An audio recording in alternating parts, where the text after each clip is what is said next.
Hello and welcome. This is Insti, and I'm continuing playing the Pillars of Eternity. Last episode of I killed 2 dragons and 2 wizards. Was it fun? I don't know. I feel completely hollow. So yeah, if I uploaded it completely, I haven't decided yet. It's around 55 minutes just beating my head against 2 dragons and 2 wizards until I got lucky and killed them. So there's that. Yeah, I think I touched the subject on the last episode. Of course, I did. That the biggest problem and the enemy against the fighting is not probably the enemy is more like me. I really should start learning better control of the group. Okay, so if we are lucky, we are ending the game in this episode. So we have a grieving mother talking and something happening in the castle. What is happening? Lavender and light. 35 experience lavender wreath, major item. On a remote island in the Deadfire Archipelago, the famed apothecary Tama Vatua creates potions and unguents that are renowned from Nazidag to the southern edges of the Eastern Reach. He boasts that the secret to his success is his location within the archipelago, from which he has access not only to the huge array of native creatures and plants, but also merchants traveling from all the settled parts of the world. That's nice. Lately, Thomas' home and laboratory have come under attack by pirates, forcing him to flee from island to island almost every day. The apothecary's clients and Thomas' many children have pled with the pirates to stop their pursuit. Receiving no sympathy from the pirates and no help from the mainland rulers of Abbott, they have turned to mercenaries in the Eastern Reach for help. Okay, Kana, you go. And Berold, an heir and dignitary, has arrived at the stronghold. He requires your aid with upcoming meeting with the representatives of the Fisher Crane tribe near the Thane Bog. Well, we could meet him. Oh, now that we finally killed the dragons, let's upgrade stuff. Or we can't. Yeah, so... Unfortunately, we can't upgrade this. Probably shouldn't. Took an attribute bonus. Well, it is what it is. Can we upgrade your armor? We can.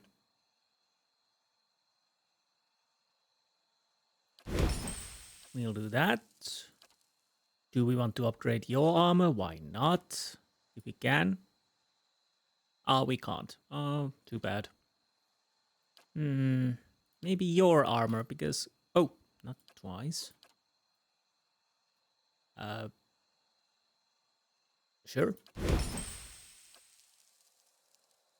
Sagani, maybe?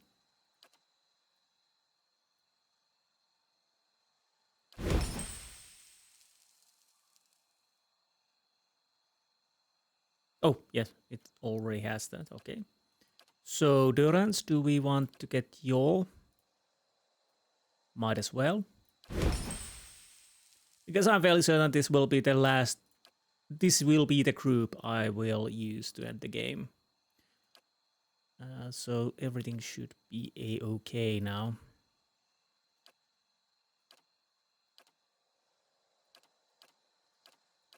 Yeah. So, Grieving Mother, you have... As you turn to the Grieving Mother, you find her already at your side. A question rises to the surface of her mind like a bubble from the depths, yet her eyes are cast down. There is something I would ask of you, Watcher. A burden I would relieve. Yet, even the asking is a burden of another kind. So, what is it? Ask anything, I will ease your burden as best as I can. As you wish, ask. Or don't. Do or do not. There is no try. So, I cannot help you if you don't tell me what troubles you. The memories of the birthing bell, the hollowborn, the mothers. Yes. Even knowing that my actions were righteous, necessary, their memory haunts me. I bet it does. I see reflections of the lives I could not save wherever we travel. And when I lie down to sleep, the dreams of empty children and blind eyes are more vivid still. I'm guessing that's quite horrid, if you think about it. Please, Watcher. I tried once to forget, and yet echoes still tormented my soul. But if you were to cleanse my soul of the memory, I could at last be free of it. Will you grant me this?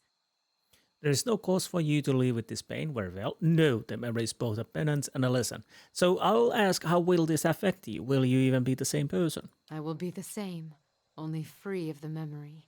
My allegiance, my skill, these will still be dedicated to our cause, to your aid.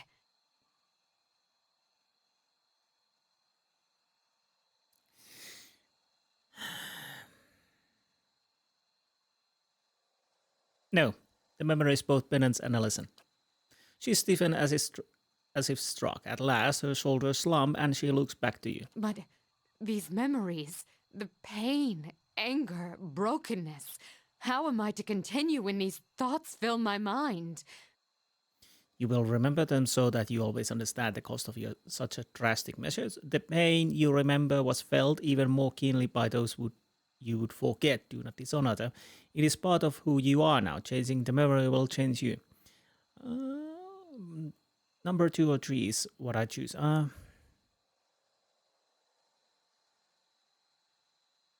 Yes, I'll go with it. It's part of who you are now. Changing your memory will change you. This is a difficult truth, but truth nonetheless. I thank you for your aid, Watcher, even if it is difficult to bear. Yes, thank you. So, oh, by the by, I have no idea where would the Lengrad walk down. No.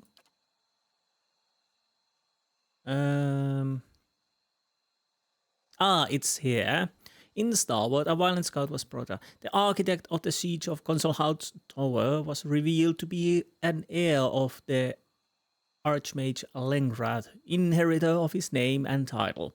Her death and that of the 2 dragons she called allies puts an end to her machinations and secures my own legacy. Nice. So we might as well go to the... Oh, by the way, do I need to... Well, I kind of want to check this area just in case by sneaking. Maybe I missed something. Probably not. So I'm fairly certain I will go with the group of guards, which includes Abudon. Ondra, no. I definitely not gonna choose Ondra. The group where Ondra is. The other guards may be okay, but I don't like Ondra. Berat, maybe. Could be tempting. But I've already helped Abudon, so I might as well go with him, maybe. Huh. But first things first, let's see what the envoy has to say. Last thing the Deerwood needs is another foreign. We don't need to sneak here. We are at home. Fortunately, there hasn't been any more attacks lately on our castle. Which is kind of nice, because really can't bother with those. Of course, I could go for the bounties, but at this point of game, it's probably not something I really want to do.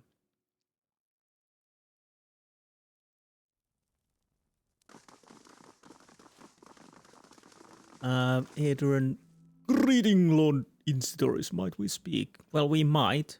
What do we have in our stash over here, which I haven't checked for a while?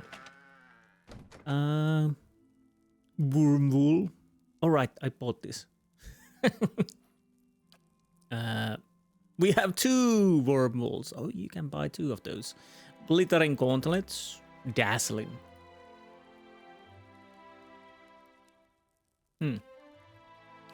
Nice. And this would be for... Oh!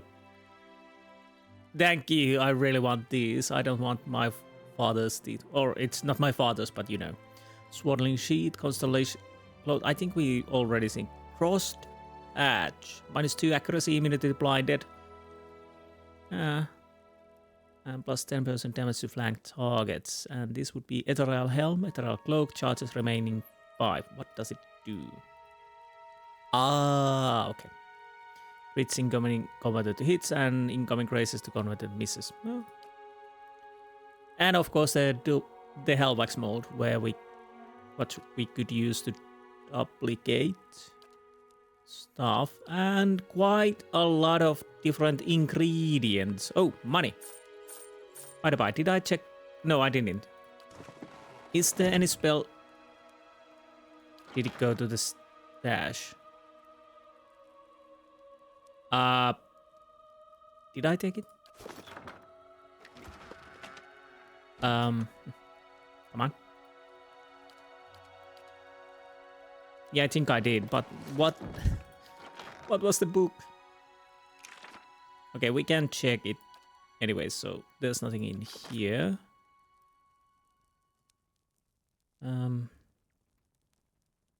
Arcanist 3Ds. Nope. Arcane, we've already had. Leaves of Essence, I have no idea. We check. We. Yep. Singed, Grimoire, Sables, Beldens, Osrius, Minoletas, Mercenaries. I think we've already checked those. So if it's one of those, then there's nothing new here. Oh, nice. Little too late, but still nice. So what did we get? Lengrat's Mental Shield. The caster gains immunity to the charmed, confused, dazed, distracted, dominated, frightened, stunned, and terrified afflictions. The shields will negate 2 attacks from each affliction type. That is not bad. Lengrat's Physical Shield. The caster gains immunity to blinded, paralyzed, petrified, prone, sickened, struck, and weakened afflictions. The shields protect against 2 attacks. Okay, so it... Oh, why did I press the learn the spell? We already have that, yes. What is this? Lengrat's Blunt Wisdom. The wizard summons a rod that hurls a ball of magical energy. When the ball arrives at its target, it hovers for a few moments before exploding, inflicting terrible raw damage on nearby enemies. And Lengrat's Warding Staff. Surprisingly, in Lengrat's Grimoire, there's quite a few Lengrat spells. Makes sense. This spell conjures a powerful quarterstaff that adds deflection and pushes enemies away with hobbled effect on each successful attack. The summoning itself also pushes everyone, including allies, away from the caster. Well, that's not good. Well, not bad, but maybe not that good. Lengrat's Siphoning Image causes the caster to appear visually displaced, increasing their deflection and reflex for the duration. Additionally, many deflection and reflex attacks that score hits will be converted to graces. And Lengrat's Dread Haze fills target with intense malaise that leaves them sickened and incapable evaluating their endurance, or life itself. Okay. Now we learned everything.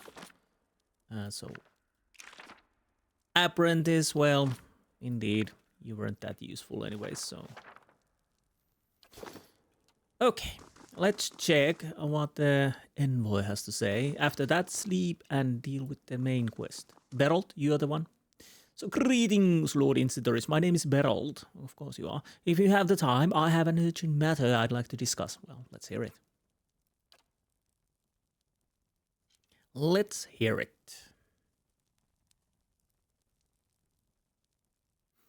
Wait a minute.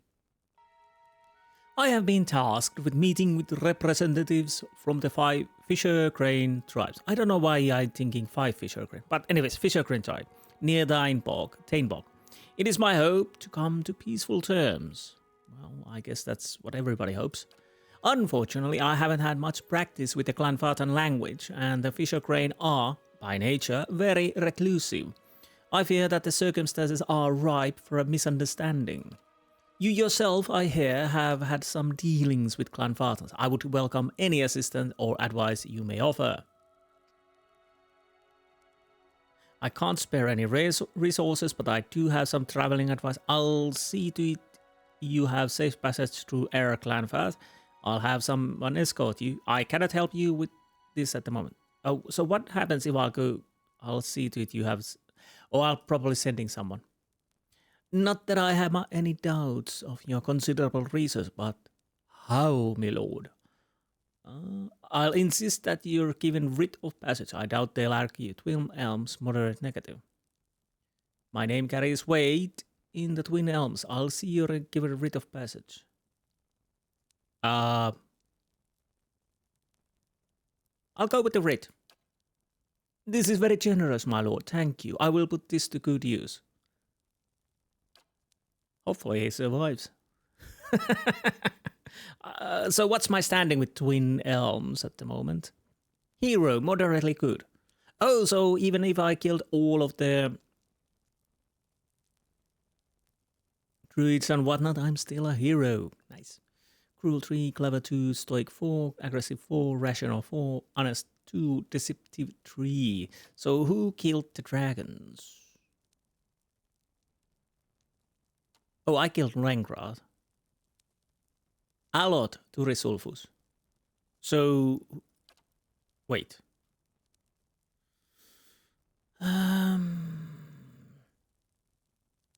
Raider beat Sucker Ooze. Really? Metzler? Huh? Road width? Mercenary marksman. What? And to Resolvus. And Lengrad. So the other dragon. Okay. Somebody killed him, but I don't know what. Anyways, let's rest. I might still go with the mechanics. So there's that.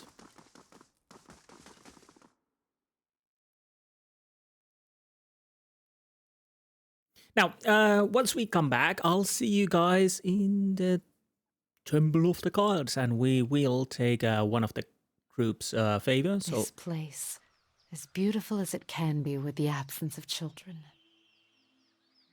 okay, so we will see you at the temple. Be right back. Here we are, and well, apparently hirelings wanted some money. Well, that's okay. We do have it enough. Probably if he sold our traps and whatnot, we could get quite a lot of money. Anywho, I digress. So we have... Alright, we could, of course, take Hylia's path. I don't know. Very tempting. But as I said, I'll go with the Abaddon, Galavain, and Maigran. Just to piss off Durance, you know. Oh, Breith Galavain. Oh, good. It's right about here, so I don't need to talk anything. I pledge now that I shall convert the captured souls into essence to strengthen the Dirwood. The bargain is struck, Watcher. Keep your part. Or else. Galavain lunges for you and sinks a hatchet into your chest. Oh, I hate when that happens, you know. You cry out, but the pain passes quickly. Energy and power seep into you through the wound, and when Galavain withdraws, the flesh knits again to continue something warm and pulsing with power. Galavain's boon. So what does... The vision vanishes in an instant, returning you to their Evron, where burning candles replace the glowing eyes of Galavain's beasts. Again, I don't know if you even need this. Or maybe we do. I guess we do. Okay. So what did it do, Galavain's boon? There it is. Self +1 might +1 athletics. A blessing from a god Galavain. Fine. Not bad, actually. So we'll go with that now. And I don't need to bore you guys showing you the way to the Burial Isle. So once I'm at the Burial Isle, we'll see you there. So I'll be right back. And here we are. Again, I guess we have new souls to suck. So might as well do that, yeah. I totally forgot we can basically jump here now.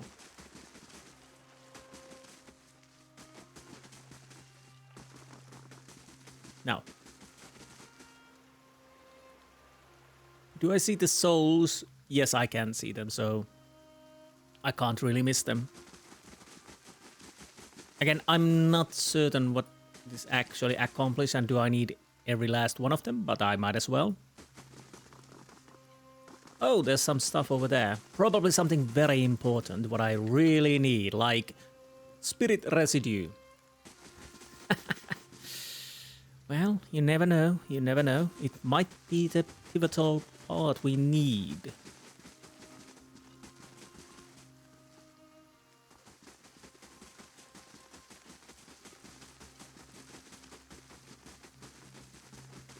Wait, you are clinting.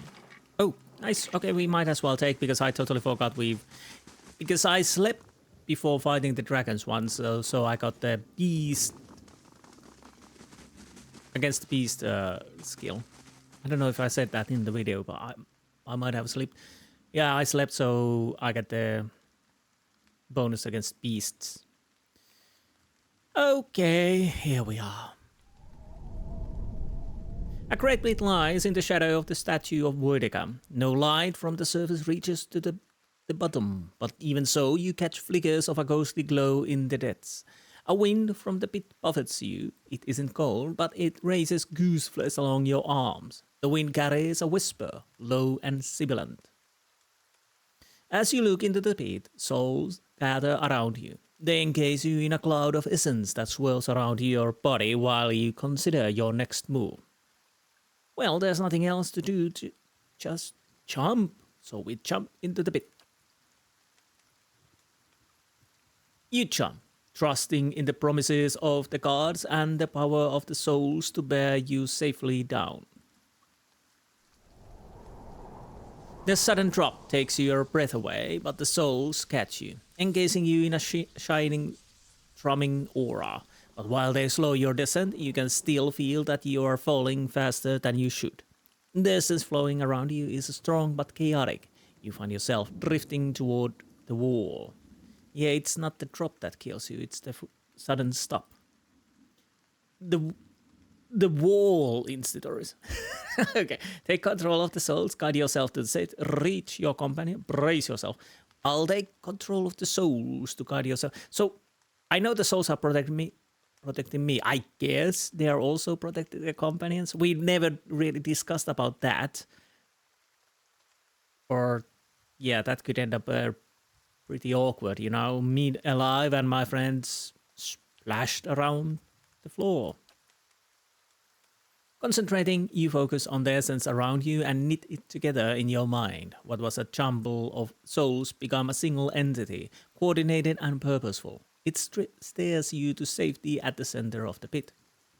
You manage to spread your arms and legs into an X, steadying your position and the rate of your descent. You reach the court of the penitents, millennia-old stone safely under your feet. Your party is considered high level for the Content Act 4. If you would like, the critical path can be increased in difficulty to give you more challenge. The rewards you reserve will be the same regardless the option you choose. Your choice cannot be changed once it has been selected. Okay, this is a...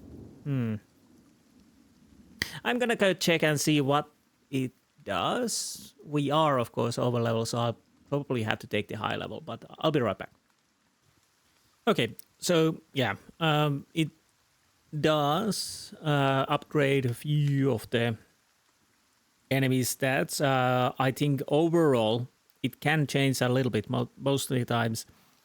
Attributes +2 to NPC creatures, +33% of the level of NPCs and creatures, rounded down. +25% to the difficulty level of all hidden traps and objects, rounded up. +25% to the difficulty level of all traps, rounded up. +20 bonus accuracy to trap effects against the party. plus 33% to trap effect damage and duration, plus 25% to skill checks, only to specific extremely uncommon checks. The game has no scaled skill checks in dialogue. So these are the most common modifiers, I guess. So I might as well go with the high level. Now.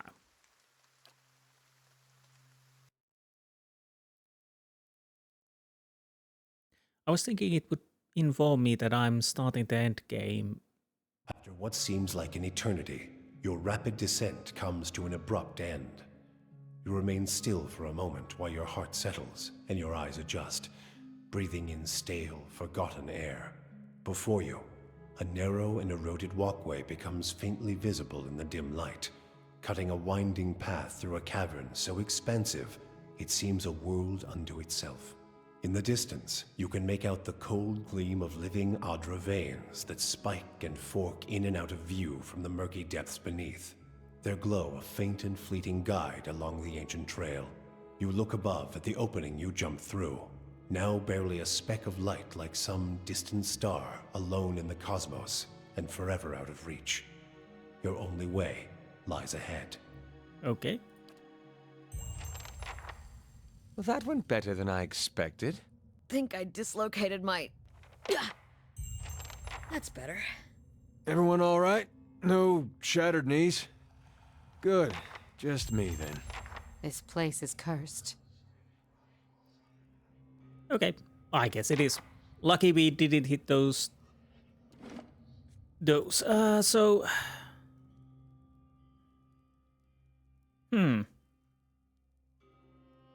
Interesting. I kind of thought it would say that you are going to the end game and are you sure you want to go and we make... Or is it later? But as I understood, we can't really leave from here. Anyways, it is what it is. Something over there.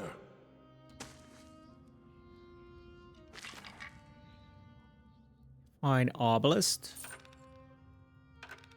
Honestly, do I have a... So I have fine Arbalest, an exceptional Arbalest. We have good friend, unique crossbow, a Vendgear, unique crossbow. I don't think there's a... I haven't seen a unique Arbalest, if I'm completely honest. Huh. Anyways. So we know there's a bed for us to sleep. Prevalent shadows, friendly aura, 5 meter plus 1 stealth. Well, supplies are good. We probably need to sleep in here. Anyhow.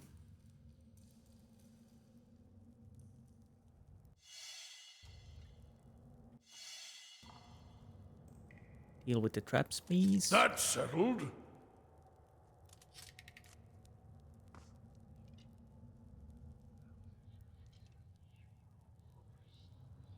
A millennium's worth of dust fills in the cracks and crevices of the skeletal relief. And same thing.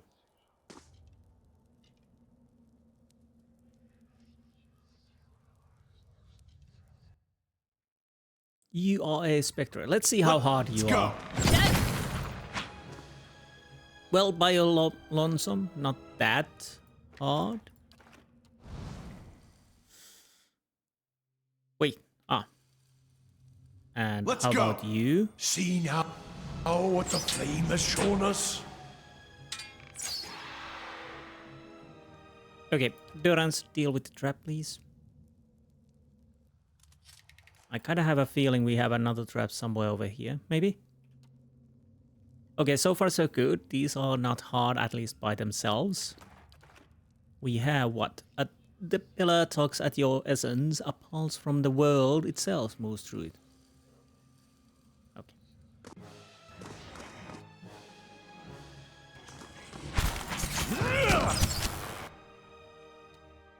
So far so good.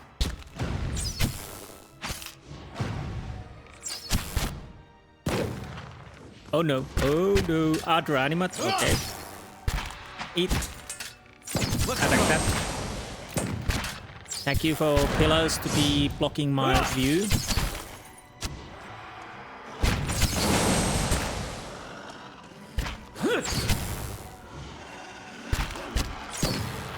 Alot is still taking damage, but these are surprised. But I'm still guessing that all things considered, I'm still over level.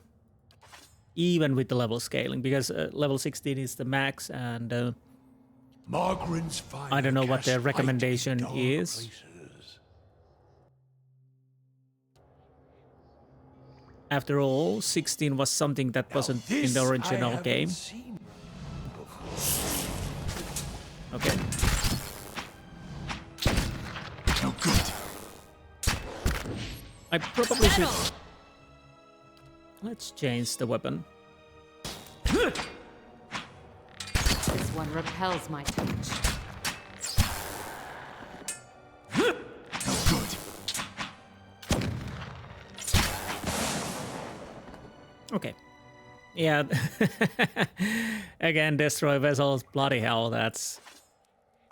It feels kinda OP. It hits quite often. Right. But that's okay. I'll Laying take low. it. So much money. Which, well, has no use for me at the moment.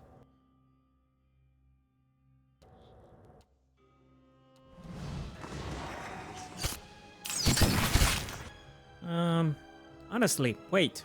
I do have this weird thing called abjuration.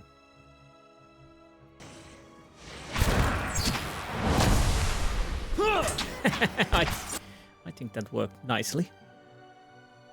Well, you attack that. You attack that. York, if you can, come here. Ready, Watcher. How may I help? No, you can't come through. That's not very helpful. Let's go.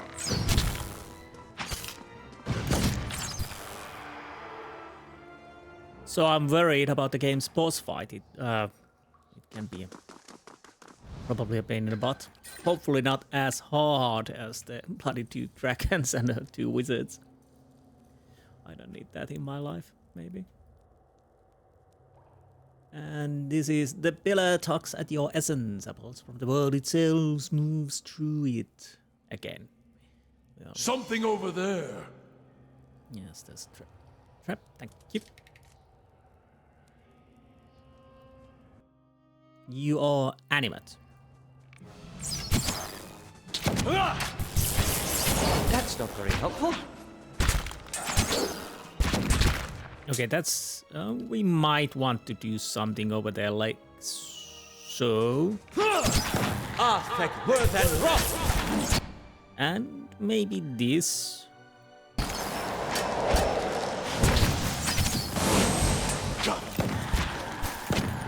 That's not very helpful. How are we doing? We are doing a-okay. This thing. Get on!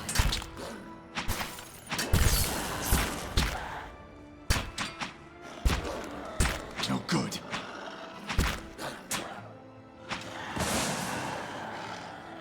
Okay, let me check one thing.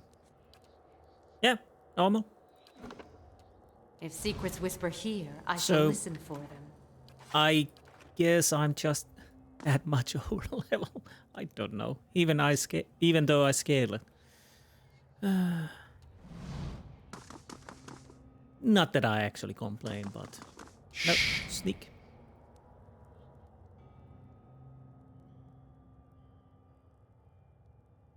That's settled. And what do the flames reveal? Exceptional robe, which we don't really need. Okay.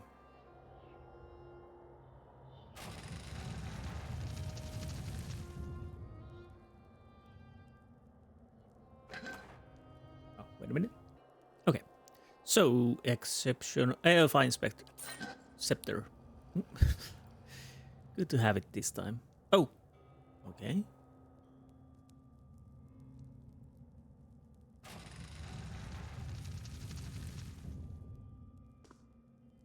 Were you? Iovara. A column of Adra rises above you, stoic and silent. Its rich layers are measuring stick for the passing of ages. It feels to you as a thick block of ice, and you perceive buried deep in its core a dim, flickering flame. All but extinguished, yet preserved against the ravages of the elements. At your approach, the flame seems to steady and draw strength, and the layers separating it from you melt away, and you are bathed in its glow, a bright beacon in the gloom. The glow seems to fade, as though you had adjusted to its intensity, and where it was, Iovara seeps into existence, an idyllic shade hovering above the moist prison floor. Moist prison floor. Let that sink in. Though ageless, she appears somehow different to you now. A slight stoop to her carriage, perhaps, or a trace of sunkenness in her eyes. There is a broad scar across her face, fibrous and wormy where the flames once lapped, unhealed even in death. So my love returns to me at long last. You sound quite hostile. Did I do something wrong? And this definitely reminds me of Torment. You are so different now from who you were then, yet much remains the same. Old troubles with a new face. What is it that has brought you here? It would seem that I have unfinished business here. I am here to free you. I go wherever fate takes me. I need answers, and you'd better give them to me, ghost, or I'll find you a fate far worse than this. I wanted to make sure you still suffer for your transgression. So I've been playing that we were lovers, and I've been pretty okay against Iovara, whatever my present incarnation does, so I'll go with honest. I'd hoped after our last discussion you would find what you sought. Has it eluded you all this time? I guess it has. I can only guess your presence here has something to do with Thaos. The energy of this place changes when he is near. I don't know what he has done, but I do know of the souls that pass through here now. They do not come by choice. Thaos diverted them from the cycle. He seeks to empower Voidica and to blame Animancy for the damage he's caused. After all this time, he would still stand against the tide. You knew me when Thaos did. There's something I need to know about that time.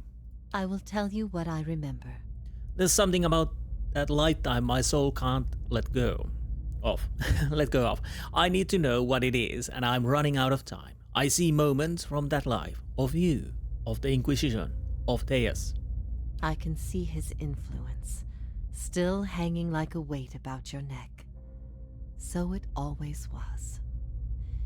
He had inspired something in you. We spoke of him the last time you were here also. Last time? It was just after the trial. You were agitated. I think because you started to consider that what I was teaching may have been true. And what was that? Iovara's mouth tightens and her brow furrows, a look of pity. Her eyes shift back and forth between each of yours, as if looking for something that would help her decide whether to speak. That the gods aren't real. I'd dreaded the idea from the moment the Delimgon suggested it. And yet, it almost feels like a relief. She's not serious. Steady on, Edda. Perhaps not to her. Many are those whom the gods have scorned. This is petty retribution. For all the people, Durance, use. Okay. That doesn't seem possible. What I taught was that the gods whose faith we had been spreading were not gods at all, but something else entirely. Something created by people. Who created these gods, and for what? They were conceived by Engwyth, a society of high minds and broad concerns. Thaos' people. In their time, Every people worshipped its own gods. Sometimes they warred over it. After a few wars of their own, the Engwithans sought an end to it. They devoted all their energy to finding the true creators. Generation after generation, they prodded and worked the stitching of the world and unlocked its secrets. One day, they found an answer. Except the answer was no answer at all. There were no gods to be found. Or if there ever were, they were gone. It shook them, this finding. If they could discover this on their own, how long until others would? How long before war and chaos reigned over a world without consequence? But they had mastered many things in their pursuit of these answers. And with their mastery, they crafted their own gods to fill the void, and sent missionaries to the corners of the world to spread their faith. That is interesting and kind of makes sense in the world, in this world. Yes, this is why you started your own faith, or how did you discover this? The Engwithan missionaries all knew it, but they never told the rest of us. They meant it to be a secret that died with them, and in the end, they allowed their bloodlines to fade from memory. I had been assigned to join a few of them at a temple. I found the door to their chambers closed, but the room was stone and the door thin. Their voices carried. I heard enough. I investigated the things they spoke of, and everything was there, just as they said it'd be. Oh, later on, after I left the Order, a few Engwithans found my words persuasive and joined my cause. They revealed that what I did not already know. In the context of the world, that actually makes sense. You can't kill a god. The gods are petty and more in line what we are as a Keith than a supreme being without faults. Of course, like I said, way back when, reminds me, of course, Greek gods who had their own petty squabbles with humans and with each other. Anyways, I digress. This is why you started your own faith. I never thought of it as faith, but I think you are right to call it that. Let the world see. Let them decide what to do. That was my faith. I became a missionary because the gods brought me hope that I wanted to bring to others. For a time, the truth sent me to a dark place. Then the day came when I realized nothing had changed, that I still had a purpose, and the purpose was the same and it was worth living for. I began questioning the other missionaries in public, exposing their parlor tricks. In time, their following became mine. Is it true what you thought? You asked me this once before. Nothing I can say would be any proof, and it may be certainty your soul craves. Resolution. But if you are bound for the same place Thaos directs these souls, you will see for yourself as you once did. Oh no. I'm doing the circle again. So we've done this before, and we're gonna do it again. Or this is Spiral, I don't know. Everyone faces this truth at one time or another. Few confront it. Few have the stomach to ask what if. And in avoiding the question, they deny themselves an identity of their own. Iovara scans her audience in silence, her eyes thoughtful, lingering on each member of your company in turn, finding interest in things unseen. What if all the tragedy, all the persecution, came in defense of an imposter? That's not... That can't be right. Aethys, he's done miracles for people. Yes, so has Grieving Mother, basically. There's still magic. The power of the gods is undeniable. The truth of the story they weave is not. What if it were forbidden knowledge rather than fault that earned your doom? What of your guilt? I have seen with my own eyes the deceptions of my goddess. The Watcher has shown me as much. But it was not until now that I understood how truly desperate she was. The depths of her deception. You speak of her deceptions, but what of your own? Was it her words that led you down your path? Or was it the absence of her words? A gap that you filled with your own broken thoughts?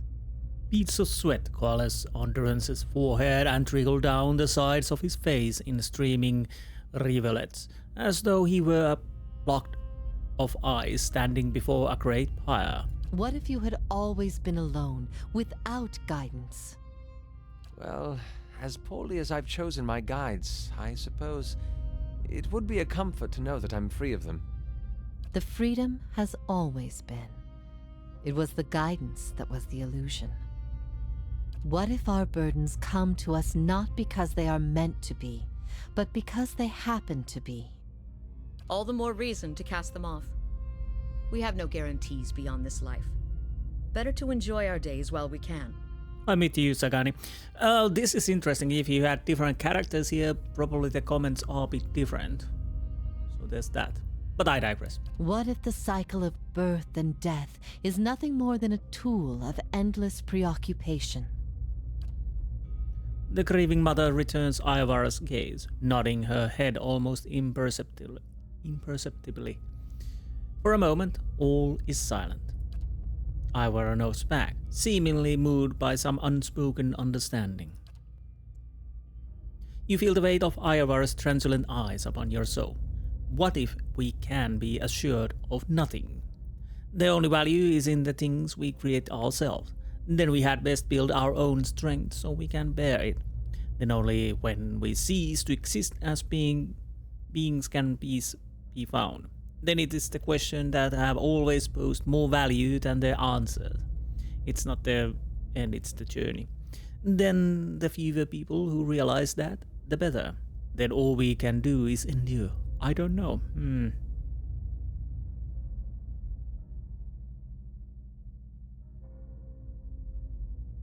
I'm tempted to go, then it is the questions that have always posed more value than the answers, or the value is in the things we created. I'll go with the questions. But isn't that what brought us here? Seeking the man who's haunted you for lifetimes?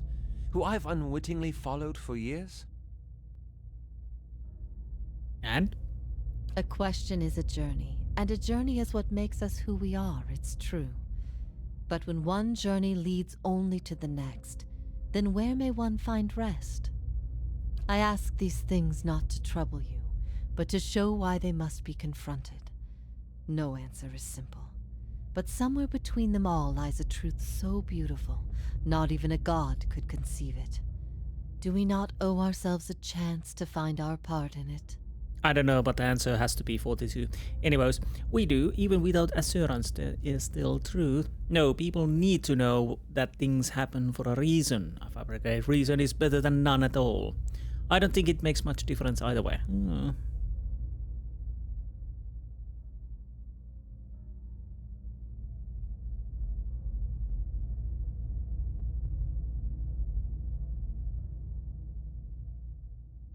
I'll go with the there is still truth is a problematic, there are truth and there are truths, but I'll still go with that. If that is truly what you believe, then you are a far different person than the one I knew. Well, I couldn't choose what my earlier self thought about things, which is of course makes sense, kinda. Yep. I've been alone here with my thoughts for so long now. I've found peace with my failures. And with my punishment. I no longer curse fate for what might have been. But there is one thing that has clawed and scraped at my mind all these years. One thing that will not be put to rest until I know. Until I understand. Oh no, why did I betray her, I guess? For the first time, hints of doubt trace her serene visage. I need to know why you chose to remain with the Inquisition, even after you'd learned the truth. Do you remember? As she asks, the memory springs to your mind immediately, as though it had just happened. Oh, Of course, we remember now. Your teachings were a threat to all I believed in. I resented you. I wanted to please the gods. Your capture brought me glory. I was afraid of what Thaos might do to me if I didn't agree to do it. I don't think I had a reason, I just did it. Sorry, there are no assurances. Honestly, nothing really goes with this. Again, this is a problem. If he would be Inquisitor hellbent to take her down, then you have choices. But the way I choose earlier, I don't know. I guess I go with I was afraid of what Thaos might do to me if I didn't agree to do it. Woodica gifted him a great many things, but his ability to manipulate was always his own. Good. Good. The things I taught, the things I believed, I needed to hear that. I needed to know it wasn't because... Because I thought Thaos was right? Because I doubted you? Because what? Spit it out. Because I doubted you? I needed to know it wasn't because after everything you'd learned, you'd still rather believe in a lie. If that is the conclusion people reach once they know everything, then my purpose has been a mistake. Did my opinion matter so much to you? That seems a harsh connection to draw. You were naive to be so trusting of people. Okay, did my opinion matter so much to you? Of all that I loved you for, it was your righteousness most of all. You had heard both sides, seen everything. If not you, then who? You're never going to be able to convince everyone of anything, true or not. There will always be dissent. I see your point. Your optimism has always been misplaced. That's why you're here now.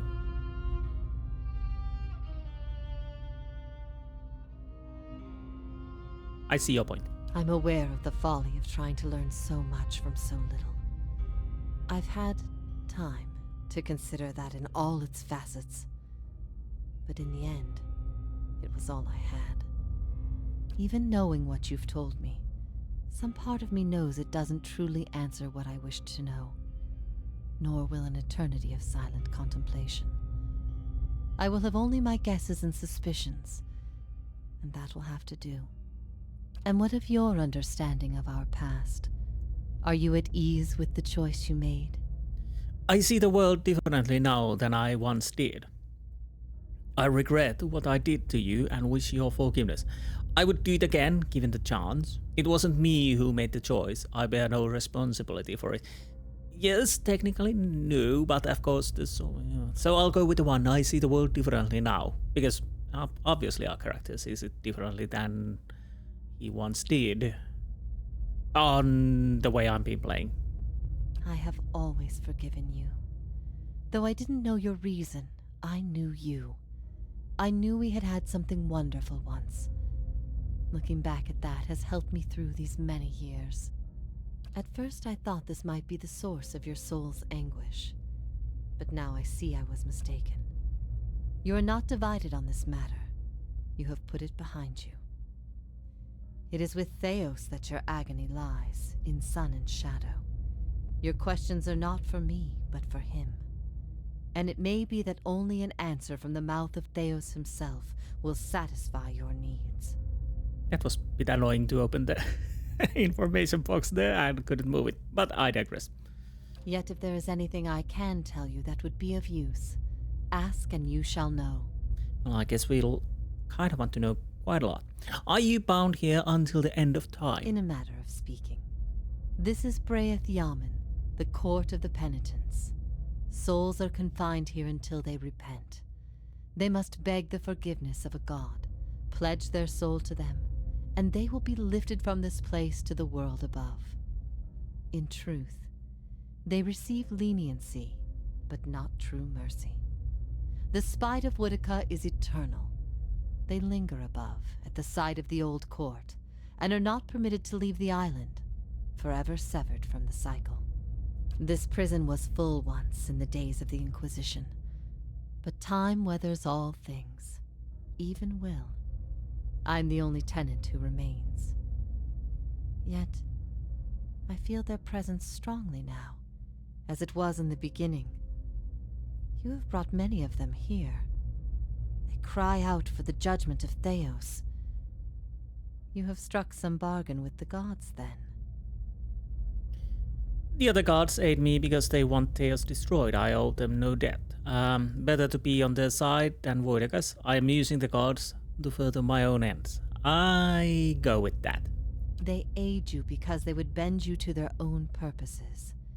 Engwith built gods from ideals, and an ideal on its own is a grotesque and vicious thing.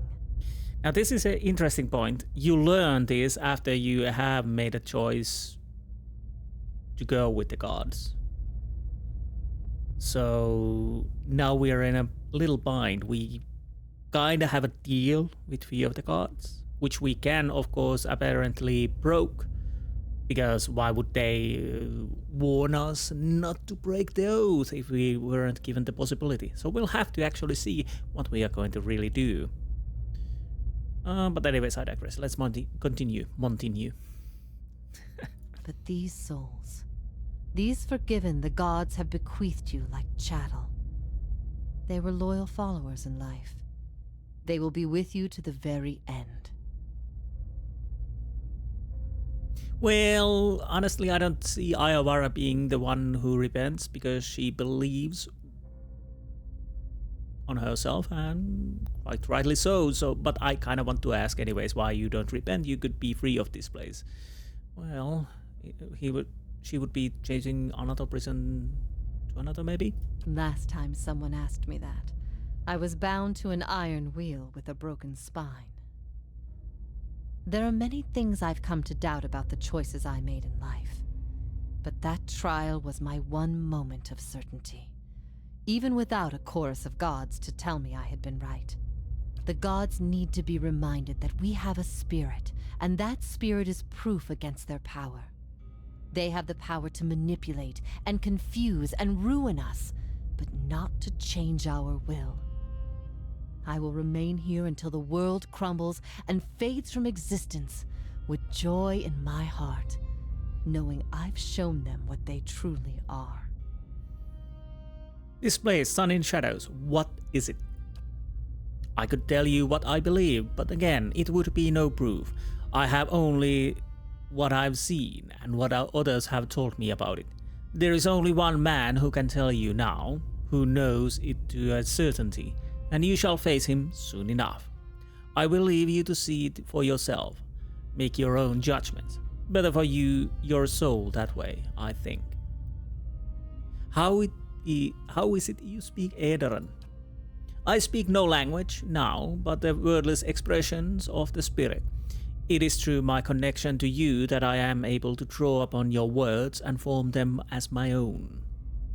Do you know what it is I need from Thaos? I could not say for sure. But you have been to Sun and Shadow before, and it came at a crossroads in your life, when much of what you knew had been upended. I have to believe it will come to you there. Your concerns then were of loyalty and trust and the gods. Everything I told you seemed to send you further into doubt. His words mattered to you when you knew him then. After you and I spoke, you went immediately to seek him out. Perhaps you simply sought confirmation from the man you trusted. If something from that time still troubles you, it may be something he told you then, or refused to tell you.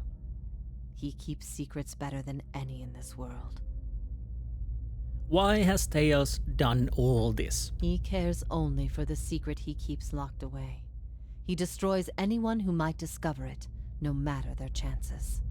That's why he's always favored Woodica. It isn't in her love of promises or justice. It's her disregard for the rules. Her willingness to do what is necessary. To Thaos, she's not a deity, but an ally with which to conspire. When her power waxes, she does as she pleases with this realm, as well as hers. And she wants that secret guarded as much as he. If Thaos succeeds, there will be a shift in the balance of power among the gods. Woodica was vanquished once, when the other gods decided she had gone too far, and her power diminished. With this infusion, there is no telling what she will do. The only certainty is that there will be chaos in their realm, as well as ours. How can I get Thaos to tell me what I need to know? You will not find a more resolute being on all of Eora. There is no offer you could make, nor spell you could cast, nor pain you could inflict that would make him reveal what he hides. But I see you have become a watcher in this life. Perhaps in defeat, when he can no longer defend himself, you might learn something from him. And I guess we're done. It is time for me to go. Thaos will not wait for you. If you do not catch up to him now, you may never find him again. The gods have given me the souls of the forgiven. If you repent, you could join with them. Help me strike the final blow against Thaos. Your defiance here is an illusion. You are a slave to the gods, bound to their rules, stuck in their system. Your continued existence is a proof of the gods' dominion over all of us. If you hadn't planted doubt in my mind long ago, I'd be living a normal life right now. Before I go, I will repay you for this curse. Honestly, I don't... Yeah, I'm not gonna choose any of these.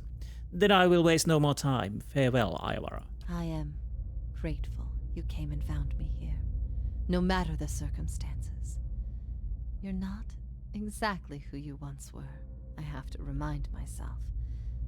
But seeing you one last time, and remembering what we shared, brief as it was better than anything I dared hope for in this place. If ever we should meet again, in this life or any other, I hope to find you at peace. Okay, let's make a proper save, just in case. Not start of the recording, I'm not making that mistake again.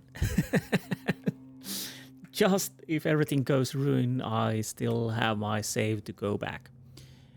So what did we actually get from Iovara? Wait. Is it as... Wait.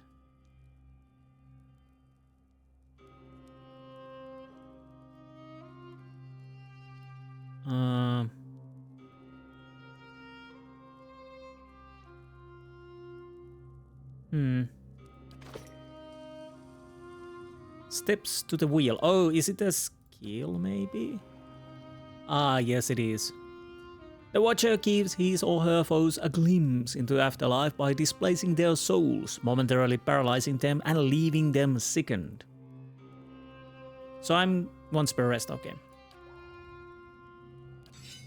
Now. No, wrong button. Keeping quiet. And this is what? I guess the same thing. Come on. The Vela talks at your... Yes, world itself moved through. Fine. Let's check the rest of the area. More sleeping, camping... So, it's true. The gods are a sham that people have followed for thousands of years. You seem a little distressed there, Aloth. Everything okay? Your worldview has just been torn asunder and you're, well, tough luck, old boy. So have I checked everything? There's maybe something over there. I'll check that once more. Maybe. Maybe it's nothing. But I'll still want to check everything as much as I can, because why stop now after I've been playing like that all of the game? Hello there. Oh, Ada and Aloth wants to talk, of course. What the hell's my... That's it! Settle! Let's go!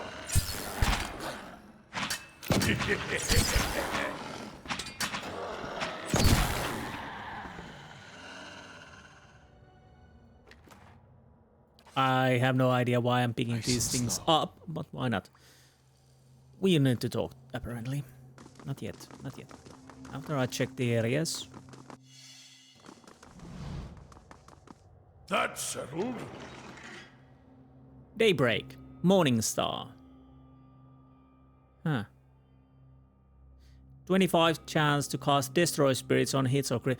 That is nice. After you think about it, my vessel, destroying vessel is the similar person. That would be bloody nice. But of course you get it now. So was it Ada who could use the Morning Star? I have to Morning Star. I had to plus 15% attack speed.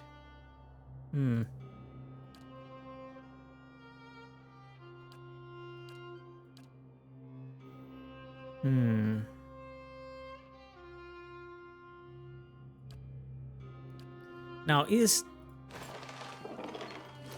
10% something I want? Basically 29.42 or 28.40. I'll go with 28.40. Because faster is better. And yes, more Morning Star. Come on.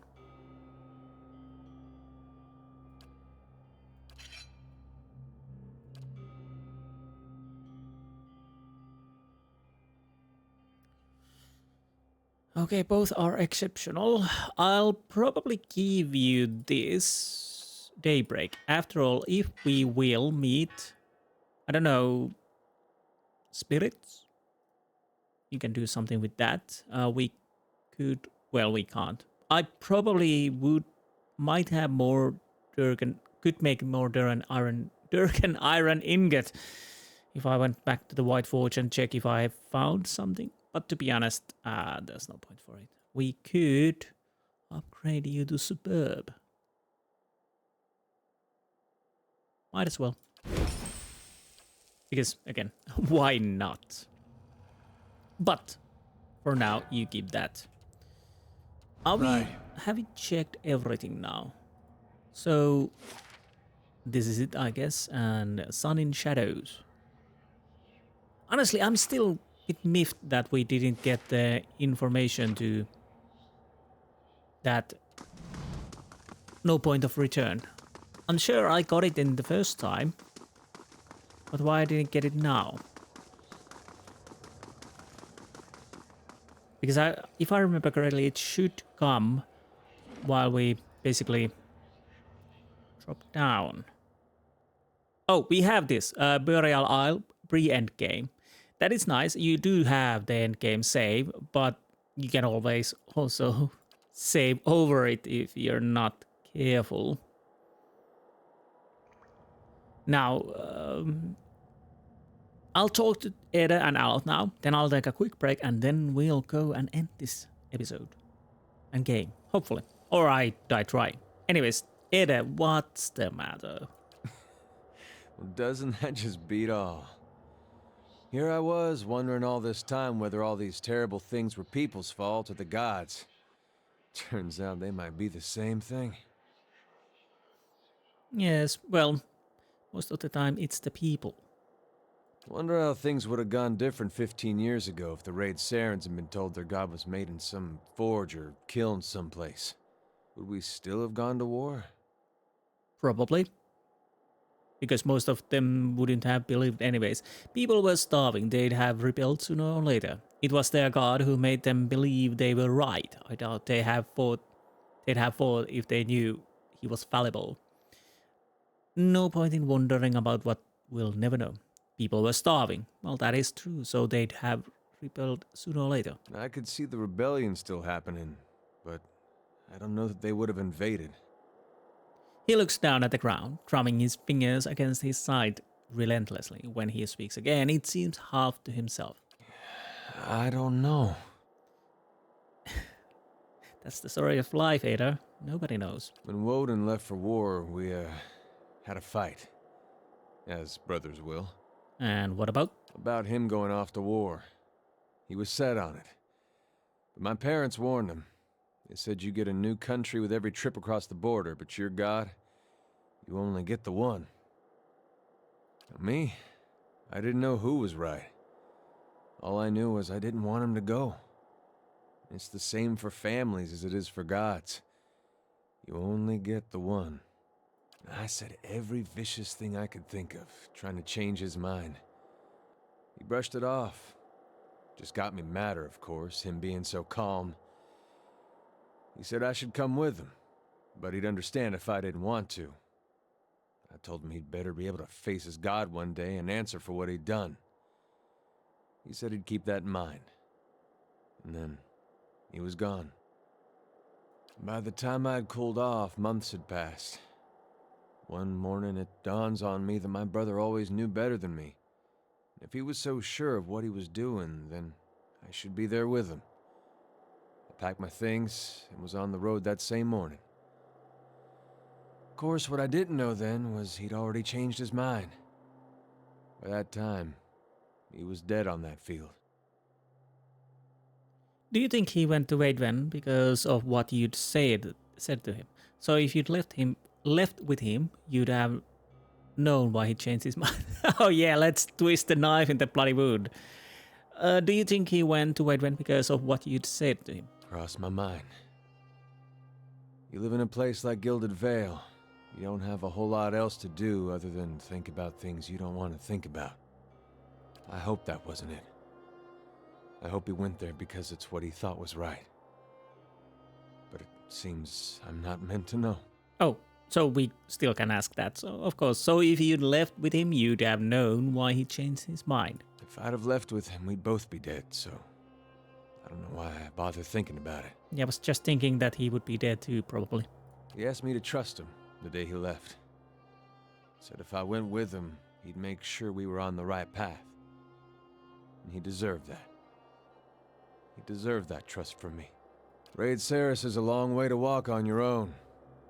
I think I'd have liked to have been there with him on that journey.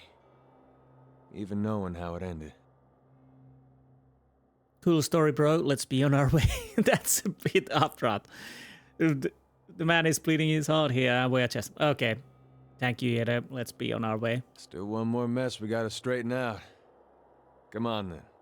I still owe you one. I guess you do. So, Aloth. We've been lied to. Our whole lives, and many lives before that.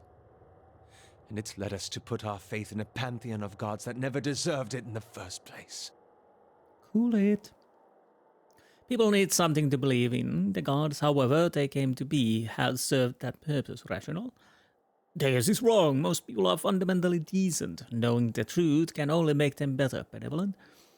What difference does it make? People will be what they are, whether or not there are the gods to believe in. Stoic. It's an outrage. There's no excuse for misleading people like that. Passionate. The Ingvetans were right. People are fools, and you can't be trusted without some kind of authority looming over them. Cruel. Tempting.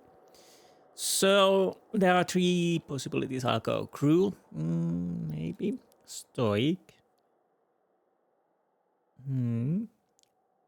Interesting.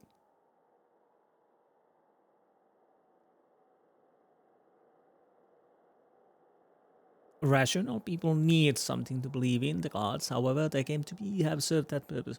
There is a point into that, yes. And there's also a point that people will be what they are, whether or not there are gods to believe in.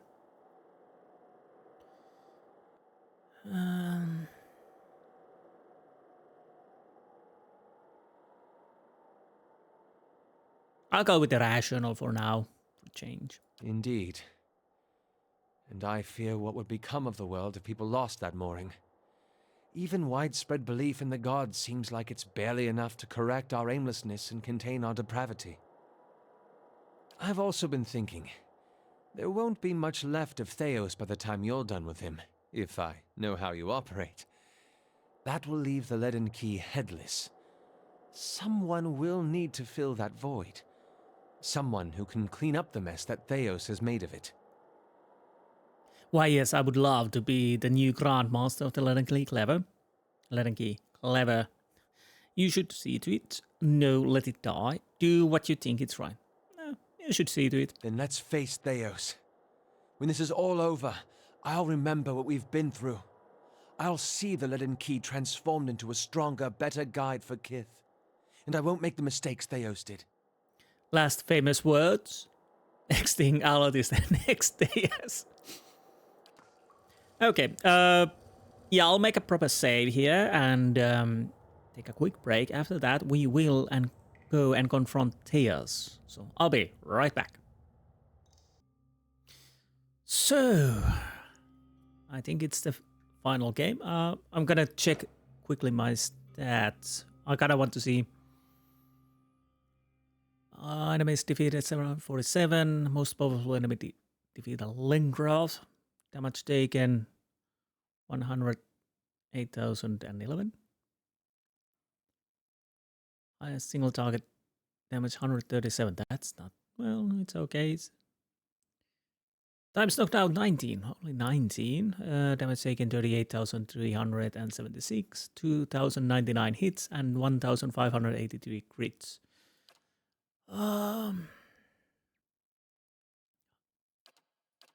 Enemies defeated 382. Well, half as mine.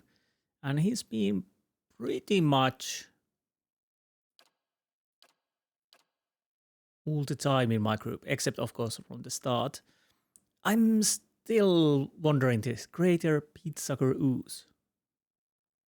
Total damage 66,386. Yeah, okay.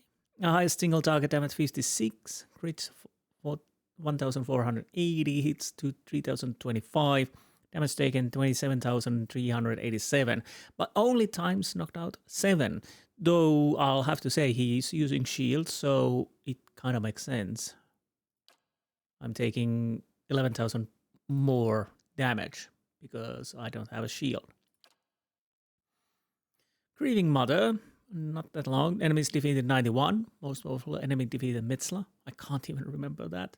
Total damage done 19,466. Probably not bad. I probably should check Palagina because Grieving Mother and Palagina is more spread there. Time in my group. Highest single target damage 80. More than Ada. Crits 123, hits 489, damage taken 4,317 and knocked out 4. Sagani. Enemies defeated 356. Road Wit is the most powerful. Total damage done 81,244. Highest single target damage 53.5. Crits 1,815. Hits 2,524. Damage taken 9,008. Times knocked out 12. Durance. Enemies defeated 202. Mercenary Marksman. Mercenary Marksman, most powerful enemy defeated. Damage done 36,996. Highest single target damage 86. That's compared that Eder, well, Grieving Mother 80. So, but Sagani only 53. Okay, that's nice. Crits 306 hits 2,405. Damage taken 22,288. Times knocked out 31. You are leading the knockout competition quite handsomely. And Alath. Enemies defeated 439. Most powerful enemy defeated Durisulfus. Total damage 95,666. He is the second most dealing damage. Second to me. Highest single target damage 176. Yeah, winning in there. Crits 2,799. Hits 5,099. Damage taken 16,079 and times knocked out 28. Even Durance is more knocked out. Honestly, this could be even more higher if I just spammed more the spells, but I didn't. Anyways, that's enough for the stats. I don't think there's anything else. These we already know. They haven't been changing that much. Well, Rational is 4. I can't remember. Defiance Bay Friend, somewhat good. Gilded Vale Champion. Durford Willing Champion. Twin Elms Hero. Knights of the Crucible Champion. The Dozens Eccentric, faintly mixed.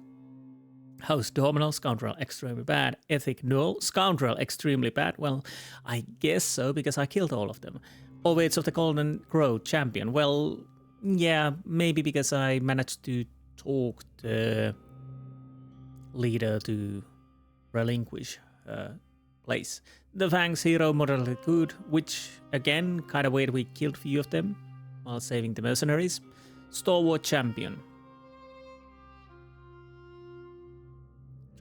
11 months, 6 days, 19 hours, 53 minutes, 57 seconds. Travel time 6 months, 5 days, 17 hours, 40 minutes, 50 times in combat 5 days.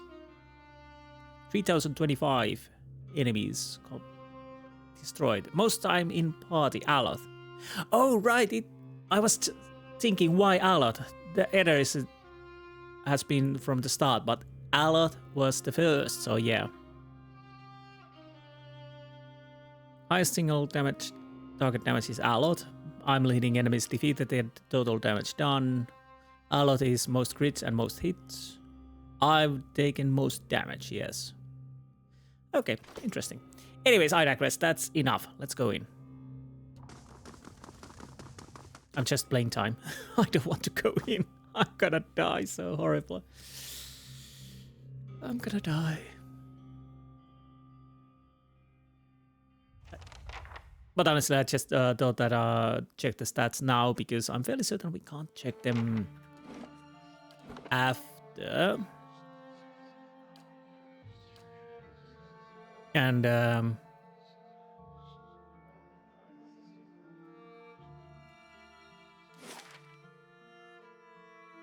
okay, I can't see anything. Anyone here in Echo? Echo. I'm fairly certain the idea is not to see anything. What is this? Scroll of Melson. We really never used that much scrolls. Probably should have used those on the fight against the dragons. Paralyzed and whatnot. Those could have worked, you know? 2020 hindsight. Okay, we gotta...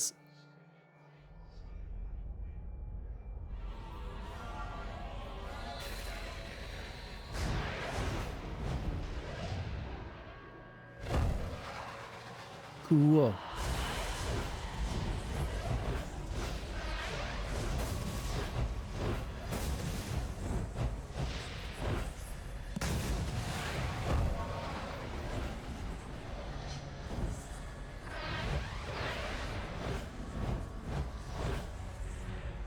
Full of surprises, aren't you? Look at the size of this place. Many spirits stir here, edged with anger, violence. We light our own path now, Watcher. Can you do that again? I had something in my eye. I missed most of it. Didn't know I had it in me.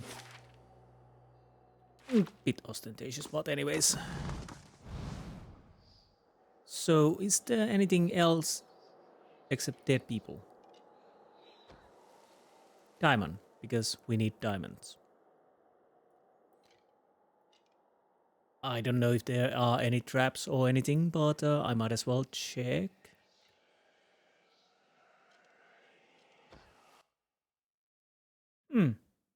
Engvitan Shade. That sounds ominous. So there are definitely enemies. Hello there. How hard are you? Very helpful. This thing isn't doing the job. Surprisingly easy. I honestly thought there wouldn't be any more enemies. Except, of course, Thaos. My mind feels sharp as steel.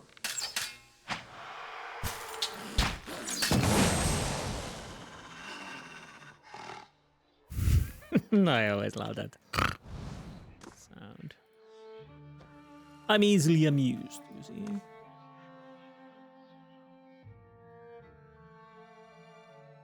Few dead dragons.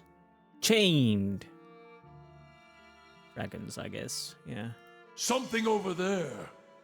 Yes, there is something there. Gauntlets of swift action. Another one. We don't need that many of those. Chalky bits of bone break away between your fingers. Well, then touch it then. Okay, what's gonna happen now?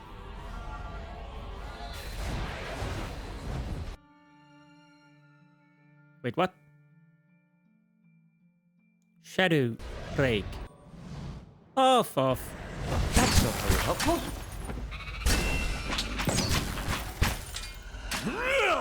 Well, it's a beast still. Let's go!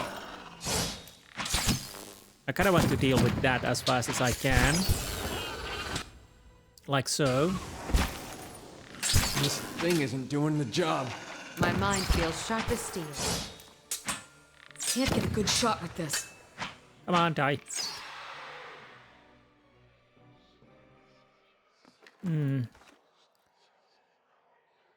So I may have to sleep before the final fight. Shh. Maybe. I don't know why I'm picking things up. He was just wearing a minor bracelet of deflection. Call it old habits.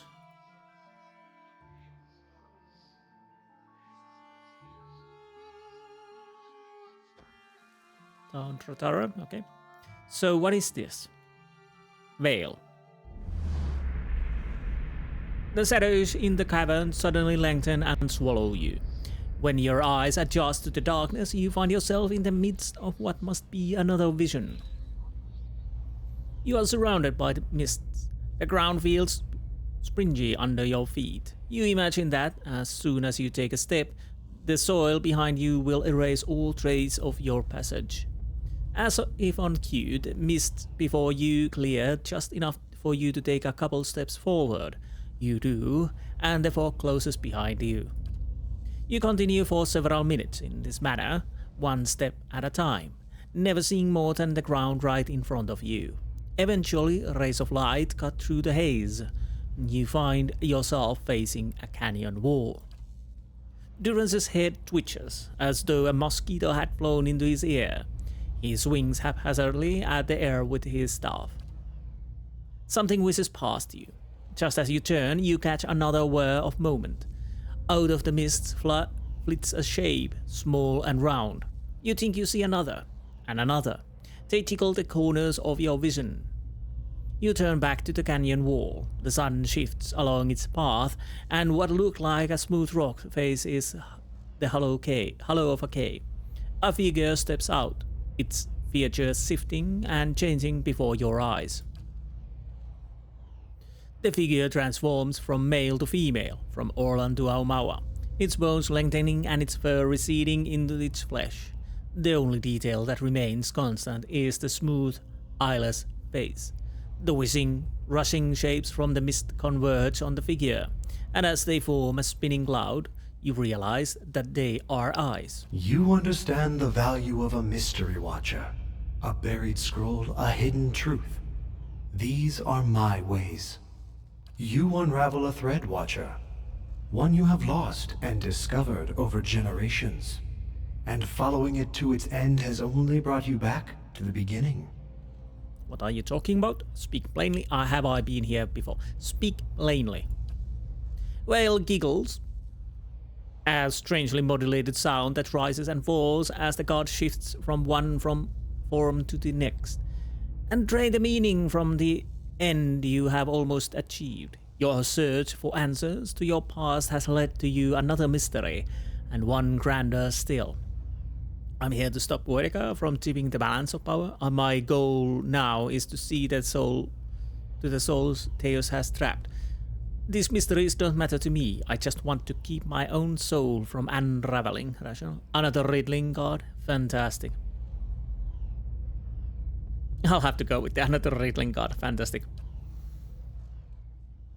The form of the question prepares the seeker for the answer, Watcher. And while you seek to repair your past, Borica seeks to restore her future. A nebula of souls, blind and brimming with potential.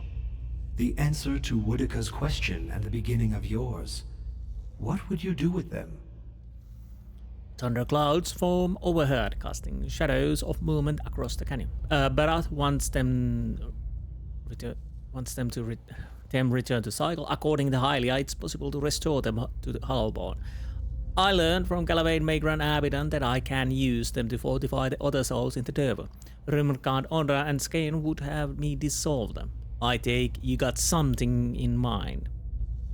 Well, I go with I learned from Galavain Magran Abidan that I can use them to fortify other souls in the Derva. A mightier quarry for a more glorious battle. Yet the hunter takes the rack of antlers and the string of fangs for the memory of hunting the beast, tracking it through the wilds and grappling with it at last. Even the gods require fresh mysteries. Wael folds its hands, grinning at you with an Orland's needle-sharp teeth. The clouds break and the torrent of rain washes Wael's features clean. Of rain washes Wael's features clean. His black face molds itself again, taking on the shape of something you've never seen before. Do not consign the souls to the fate of some god's choosing. You have found them, now scatter them across the existence, their destination known to neither god nor mortal. Let them be lost again, and new answers to new riddles. Behind him, the sudden downpour has carved new caves into the canyon. That is actually tempting, because now that we know about the cards, that is something I might do. What end would that serve? No end, Watcher. That is the purpose. I see, that's devilish of you. But what would happen to the souls? Well, he doesn't know, nobody knows. Something new. None know. They could end up anywhere in the realms of gods or mortals, whole or divided. Discovering them again and charting their course through the ether will be a new mystery. That is actually tempting.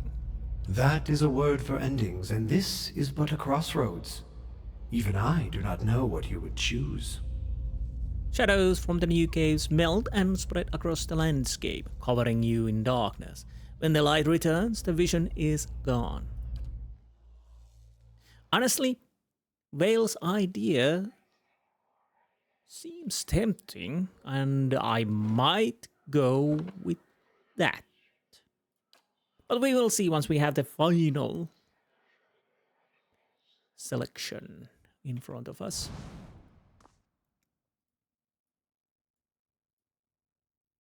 Okay, so court. Is that where we... Okay, so we could have probably jump to the freestanding segment. Sagani gets running start and leaps over the gap. However, Sagani cries out upon landing and collapses on the other side in a tangle of limbs. Oh, so... Twisted ankle. Having supplies, ring of overseering. So that's it.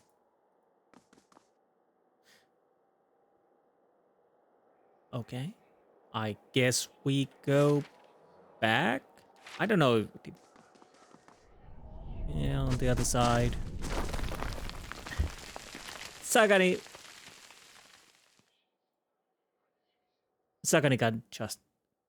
really can't jump. Anyways, we probably need to sleep. Yes, as you can see, we have Beast.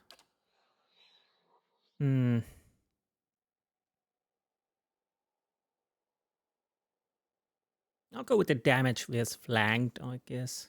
I don't really know. There's no kit choice, so...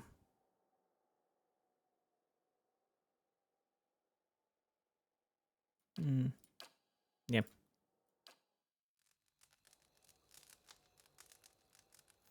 Okay.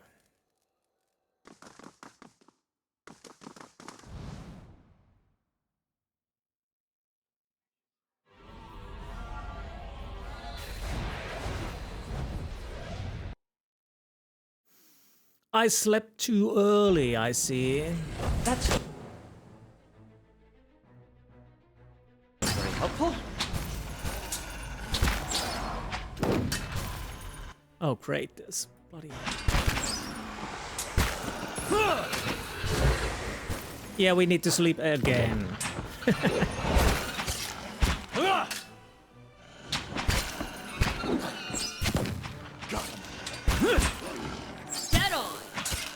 Can we kill the Drake, please? Thank you. This thing isn't doing the job. Let's go. So yeah, I slept too early because... Yeah. The core. So where is the... Nice and quiet. Thaos. Honestly, I thought this was just we need to meet him here, and yeah, I thought we kind of meet him right away. Apparently, we didn't. My mistake there. We need to delve in the dungeons once more.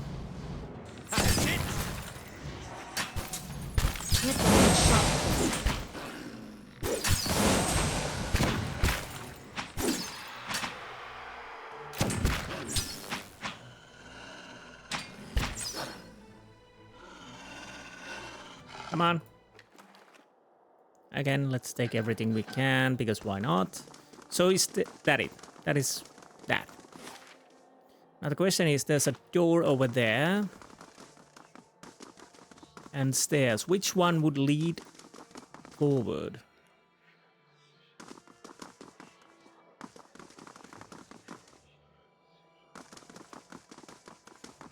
Oh.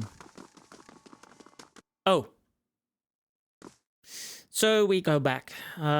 Is this the last area?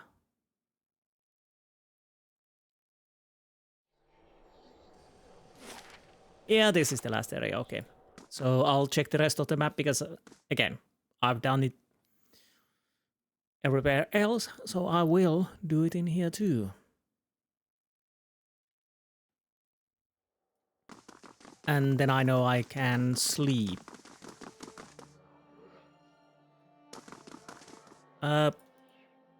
Okay. What is this? And why we did take those? So I guess we can't go down. Exceptional Brigandine. Huh. Okay. So it would seem that we're not going there. Right. Well, that makes things easier. Okay, quick sleep. Thank you. Same as before. And in we go.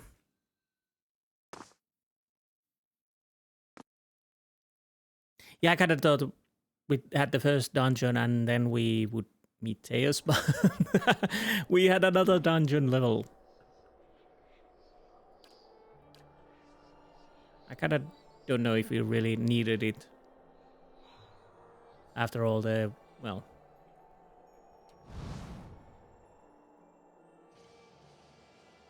I kind of want to get... Finally... meeting Thaos.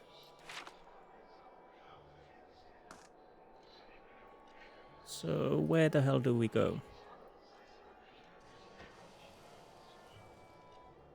Please no more enemies before the Thaos.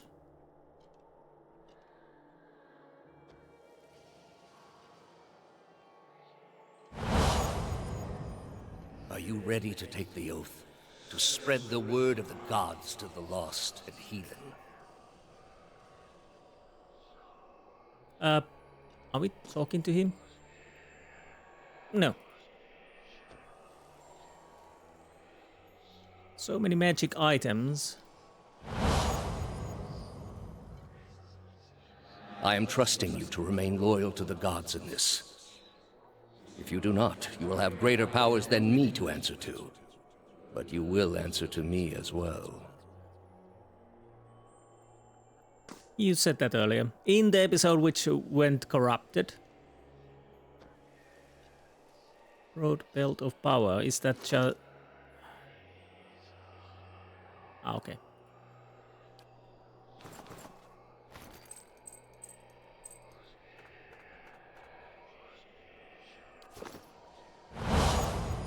I wouldn't ask this were there any other choice. Of course you wouldn't, yeah. So let's... Yeah, that's a dead end. So finally, maybe, Thaos. I'm not really looking forward to the fight because that will be most likely one hell of a fight. This is a missionary, same as I was. Taught the wrong things as I was. Okay. Osionis. They have held off many would-be invaders. Yeah, I kind of thought that after we went through the Iovara's dungeon, we would pretty much come straight here. You are ready to give a confession? I am ready to hear one from you.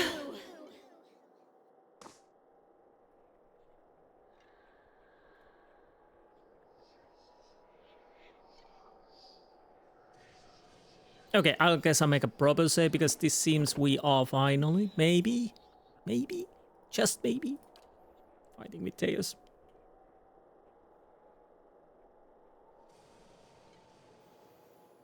Okay.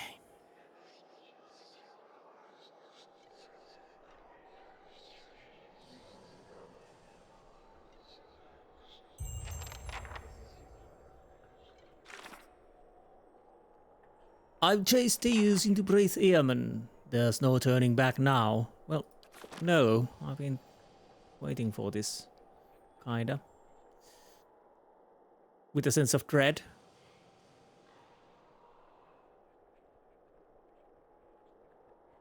Hello. You come to a circular room, grand and domed, its walls lined with Adra and trimmed with copper. Adra. At the far end, a great pillar of Adra pierces the floor from below like a ragged spire, its shimmering texture giving the illusion of boundless depth. Your thoughts are yours and not yours, and they are all questions. At the base of the pillar stands Thaos, a look of concern on his face as he notes your approach. You have something you want to ask him. One question above all others, spinning madly in your mind. But you don't dare ask it yet. You need some admission from him first, some hint of the veracity of your suspicions. You are far from your post, Inquisitor. What brings you here? Your mind races, weighing different angles of approach, your emotions barely in check. What is this place? Was Iovara telling the truth? That machine behind you, what does it do? All these statues, who are they of? Was the entire Inquisition based off a lie? I'll go with that. Was the entire Inquisition based on a lie? The Inquisition was based on the need to cut the flesh from a rotting wound. Deflecting here, so lie. What is this place? We are in a sanctum holy to Udica. There are others like it in service to the other gods. I come here often to pray for her counsel, and in this space I may be assured that she hears me. Was Iovara telling the truth? That woman sought only to destroy the foundations of peace and civility that my people sacrificed everything to build. That machine behind you, what does it do? It has many uses, but its purpose is to bring structure to the chaos that surrounds it. All these statues, who are they of? They are monuments to Udica's greatest servants among my people. I hope to join them myself one day, but my work is not yet complete. Well, if everything goes according to the plan, you will join Udica today. Hopefully, at least. You are shaking now, having lost all patience for tact. No more evasions. You have to know everything you believed, everything you have done for the gods. Did you lie to me when you said the gods would absolve my sins? Thaos says nothing. Are there no gods? What is a god? A higher power? A rewarder of good deeds and punisher of the wicked? Something men can turn to in their darkest moments when their days seem only like bridges from one tragedy to the next. Our gods are all these things. With Thaos' every word, you find yourself losing control of a boiling cauldron of rage and doubt and fear and hopelessness, until you can take it no more. Are there no gods? We are in a sacred place within earshot of the gods themselves. This is not the time. You've been through much these past few months. You will return home and you will rest. When you feel you have recovered, you may rejoin us at the trials. The Inquisition is far from over, and I will have need of you. There are many who continue to spread the lies of the apostate. The Inquisition will not end until we have pronounced judgment on all of them. His eyes linger on you, and there is no mistaking the threat behind it, and your rage shrinks at the image of an iron wheel in your mind, monolithic and caked with the dried blood of thousands. You do not ask your question again.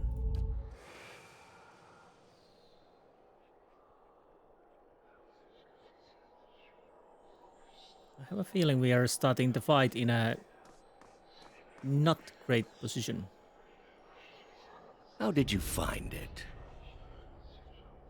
I didn't. It was Lady Webb. Another in a string of acts of petty defiance. For all her knowledge, she always preferred spite over reason. But honestly, you really should have realized that, but you didn't. She loved you. It was the reason that guided her hand in this. You put her out of her misery. We have nothing more to say to each other. I don't think he really cares or that much about Lady Webb, but I kind of want to see how he reacts. She loved you. Then she should have obeyed. I ask one thing of all my followers. She was incapable. A waste of rare talent and intellect. So you didn't really love him back, which makes kind of sense. Blind obedience is a lot to ask of someone with a mind of their own. Her talent and intellect were too great for her to leave as your servant.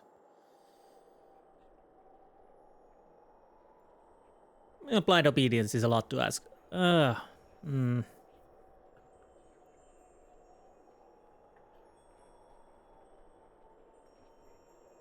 Yes, her talent and intellect were too great for her to leave as your servant. What of your cohorts, then? They have followed you to their deaths. Is it loyalty that brings them here? Or is it, as my agents suggest, that they have no direction of their own? You worshipped Aethys, did you not? So let's see how many will leave from my group, maybe. Your spies are good. What gave me away? The cape? Yet when your god needed you the most, you chose your country. We were being invaded, not by anyone who was acting like a god. Then I should think your hometown gave you a hero's welcome when you returned. Well, they made cake. And I think you can expect folks to get jumpy when the gods aren't there to reassure them. Maybe if they weren't all too busy trying to kill each other. The gods argue over how best to prevent Kith society from destroying itself. These disruptions would not be necessary were mortal instinct not so diseased. Duran stares at Thaos with a beast's snarl. Thaos watches him calmly. You built a weapon that delivered exactly as promised. I served my goddess as you did yours. Yet the other builders were slain. 11 of a dozen. Why not you? Were you somehow different? Redeemable in your god's sight? Whatever desire I had to be redeemed in her eyes was weakness, purged by the Watcher's sight. Or was it merely that your goddess wanted you dead as well, and your delusions of importance prevented you from seeing the obvious? A whore's beguiling charms, nothing more. But the spell's broke now, Thaos. The trial's over. I know friend from foe, and I've come here now to see a foe repaid. Thank you, Durance. You were able to destroy a god because another god wished it. Without her hand to guide you, you could not strike at a god any more than you could strike the sky. You are impotent, and not just from the pox. Ooh. State your name and purpose, young acolyte. My name belongs to the gods, in my hand to their service. And I'm going to purge it of your stain. You serve none but yourself. Without contact with your order, you can have no higher purpose. Only the base concerns of the flesh. You have cast yourself from our ranks. No. I've risen above them. I'll take the leaden key and lead in a way that you, who remained nothing more than a slave to the gods, never could. A leader without insight, directing an organization that does not question. Quite a vision, Initiate. You are far from home, dwarf. I knew my hunt would send me a long way from Masuk. It was a challenge I was glad to undertake for my village. A journey, then? It must be of some import to take you so far and to last so long. It's important to Masuk, and so it's important to me. You are here because you are lost. The gods cannot reach everyone, I'm afraid. May you fare better in your next lives. I gather you have had your soul awakened. Why else would you shadow my footsteps like some stray mongrel? You think I have something to offer you, but our business was concluded long ago. What do you know of our business? Our business will conclude when you have told me all I wish to know, aggressive. I lead my life by the lies you told. You owe me the truth. Diplomatic? Well, we're not going with that. One of us is going to die in this room. You may as well admit your lie to me before that. Rational. Attack. We have nothing more to say to each other. I'll go with the aggressive. Our business will conclude when you have told me all I wish to know. I answered your questions once. That your soul is not fit to accept the answers is of little concern to me. I lied to no one. Not to you, not to anyone. The gods are real. They are everything we need them to be, and the world is better for it. You denied a generation its place in the world. You are saying this somehow improves things. You have lied to everyone, yourself most of all. You convinced me once that the gods would absolve me of my guilt. There is no one to absolve either of us of our crimes. We have nothing more to say. You have lied to everyone. Yourself, most of all. I have no illusions about the costs involved. But what your brief lifespan obscures is that it is what must be done. Well, so you are saying it, but yeah. The heart of this country has skipped a beat. Nothing more. I have done far worse.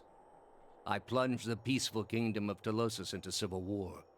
I slew the monarch of Desantio, whose people never knew hardship under his rule, and replaced him with a cruel despot who brought them to ruin. Oh. Trying to make an impression there, I guess? When plague arrived at the great city of Arborensis, I saw to it that the cure did not. They piled their dead outside the city in heaps that rose above their walls. Nothing could justify these atrocities. This is supposed to diminish the damage you've done here. I don't see how these other matters concern me. None of those places still exist. This is supposed to diminish the damage you've done here. It is to show the proper perspective. There was a time, back when your soul was still a shapeless mist, when the world believed only in false gods. Thousands of them. Gods that told them to take slaves. Gods that told them to make war upon their neighbors and devour the slain. Gods that told them to burn their children alive and cover themselves in the ashes as a sign of their faith. So you are saying that the current gods won't want people to go to war or something like that? But all that changed when they learned of the true gods. Our gods. All those misshapen, bestial instincts melted beneath the radiance of our god's majesty. You could see it in their eyes. That dull emptiness replaced with the glimmer of a kindled spark. And we still burn people. We have burned people. You basically kill people for gods. So, I don't know. You're chasing one evil to another. Well, at least in your mind, I think. Teaching them there were no gods would have achieved the same purpose. The spark of false hope. You led them to overcome their nature. The spark of false hope? I'll just want to rile him up. There is no false hope. Only hope for things that never come. Have you imagined this existence? The one the apostate would have created. We are not all so virtuous as she. Without our gods, the most wicked, the most tyrannical, they would take that power for themselves. Aha. But more than that, it would be a hollow existence. All mysteries forever unanswered. All purposes constructed from meaninglessness. No endings to bring closure. Only a wheel, turning without mercy, grinding our spirits to dust. Well, passionate is something we're not choosing. Benevolent is not something we're choosing. So, if that's how it has to be, then so be it. Better that than live a lie. You're right. That's no way to live.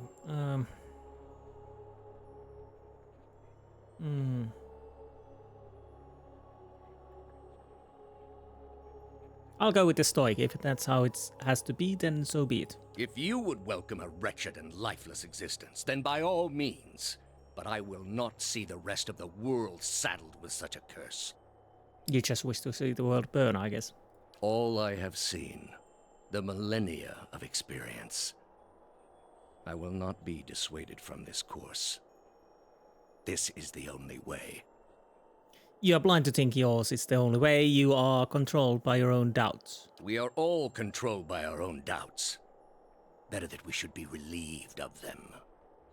With your soul and thousands of others, I will see this world purged of its suffering. Hear me, Woodica. Your servant calls for aid. Oh, I guess it's go time now. Oh, we can't... Wait, what's happening? Rock 10! Oh, great. Oh, great.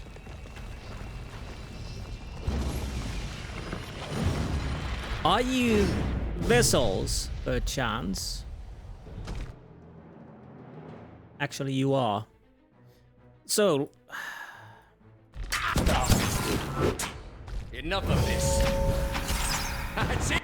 Okay, that's a bit unfair. I was almost killing you. Are you... Question is, do I want to go for Thaos? Oh, we can't attack him. So let's change the weapons. That's not very helpful. Okay, so far so good.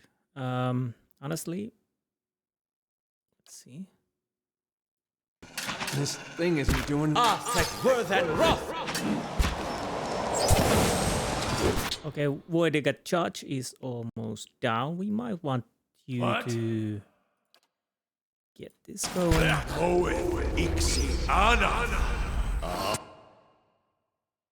Okay.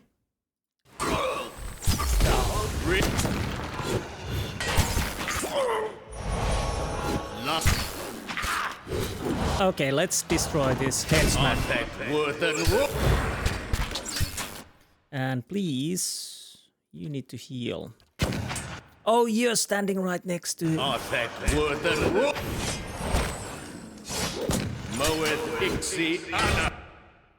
Yeah, that explains a few things.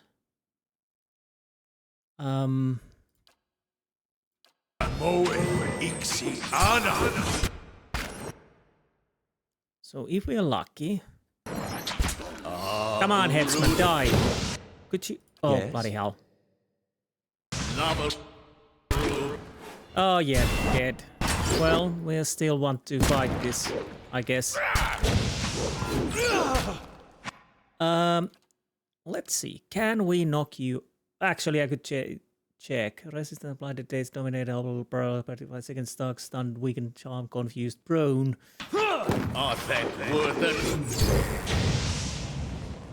I kind of want to kill you.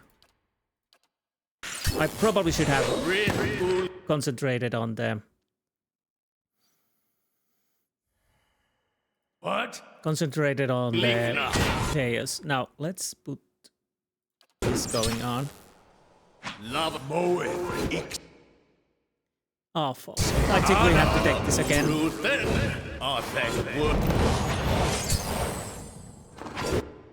Okay, Durance, you need to revive. You really need to revive me.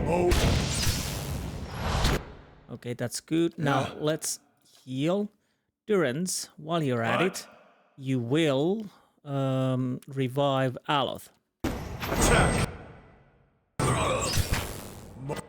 That's good. Aloth, let's keep this going. You're healing.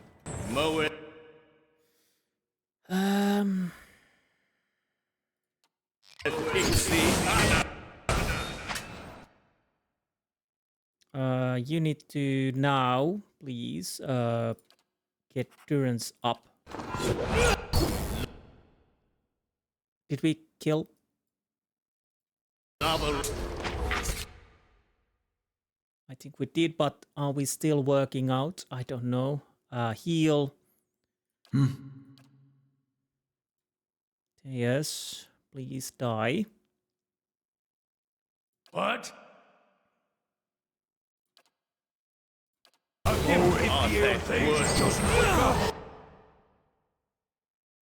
Barely injured. I don't know what's going on here.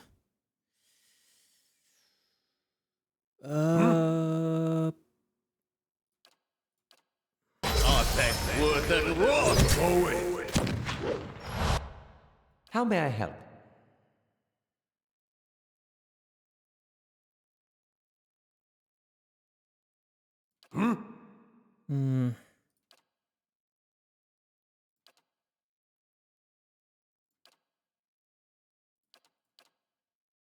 Oh, are we...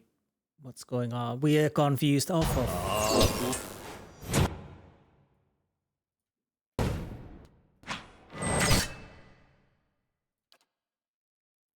can you know, heal yourself? Okay, you can.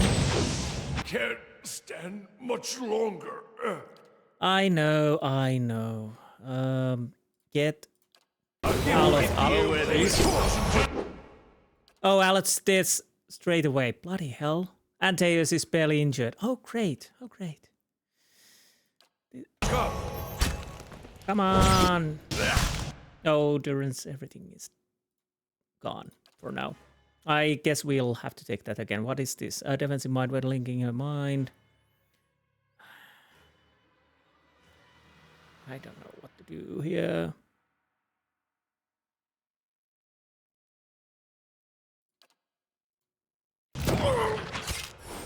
Yeah. Weird thing is we are... Honestly, change sword, please.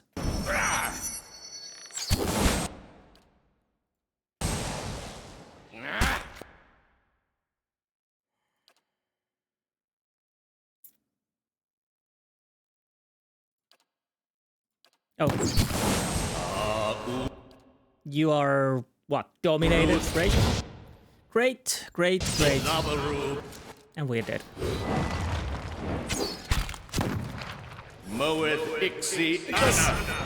Almost went so well. The Huntress is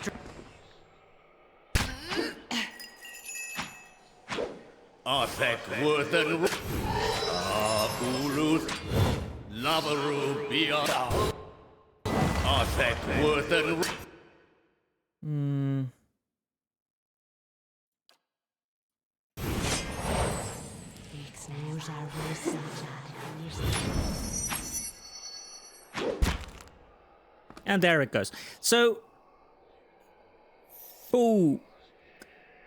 basically what I need to do probably, I will deal with the bloody statue. Maybe attack Thaos once he goes down that state, then deal with the first statue, then Thaos comes back, I'll deal with, keep beating Thaos, then he probably goes to the next statue and, yeah, maybe. Dude, we really don't have a save closer. I don't want to go to those discussions again, so... I hate this. I really hate this, because there should be a save before the fight. Just before the fight. But anyways, I'll have to go to the talking part again, so I can get to fight. So I'll be right back. We'll see you once the fight starts. Well, actually, we got lucky. I checked the saves. I scrolled up. There's actually a save before the fight, so that's at least great. So we don't have to do all the discussion again. Now everybody and their moms attack Thaos. Enough of this. Okay, that works greatly. Now everybody and their moms attack this. That's not... Dead on! I think my sword just destroyed it. Actually, we gotta I kind of want to see. Yep. So definitely against vessels. Great. Now, again, back with this. We need to keep eating theirs. I don't care anything else except Thaos. Now, everybody attack that. Honestly, you could just get the concentrated down. I'm dead. Bloody hell. How may I help? You had the ashes. Please bring me back. Oh, you're dead too. So, that didn't go too well. Well, it kind of went well until it didn't. I don't think we will survive this, but...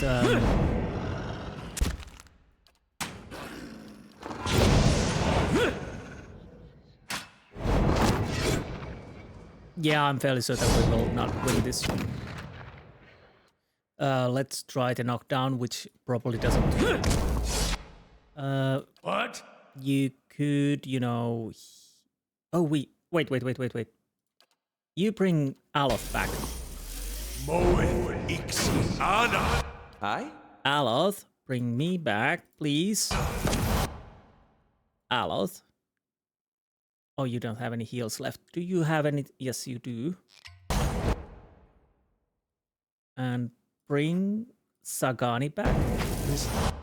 That works. Durance, Thing is... Durance, doing the job. Dead on!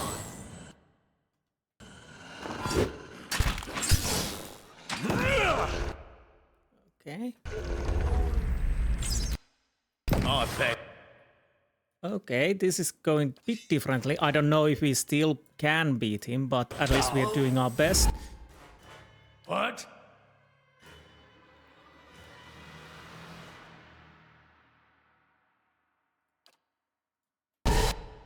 Breith Eaman. Bloody hell. Thaos is again barely injured. What the hell is going on here? Again, what the hell are you using? Eder, can I have a control on you? No, I don't. Can I control at least Durance? Yes, I can. Basically, the problem is... Did I hit this? Come on, where is it? Yeah.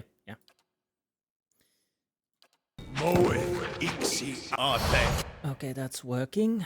Eder, are you in my control? You're not, man. Of course you're not. What is the problem? You are blinded, charmed, confused, dazed, dominated, frightened, petrified, slickened, stunned, terrified, weakened, hobble, burst. By the by, are you against sleeping? I don't know. I don't know. You probably are. Let's go with that. Yeah. Honestly, hit him with that.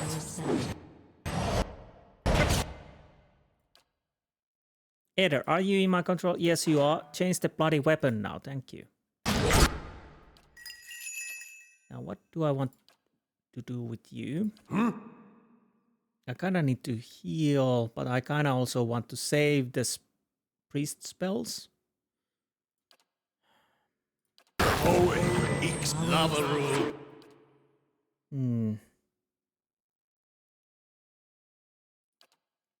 Probably not working at all. Please heal.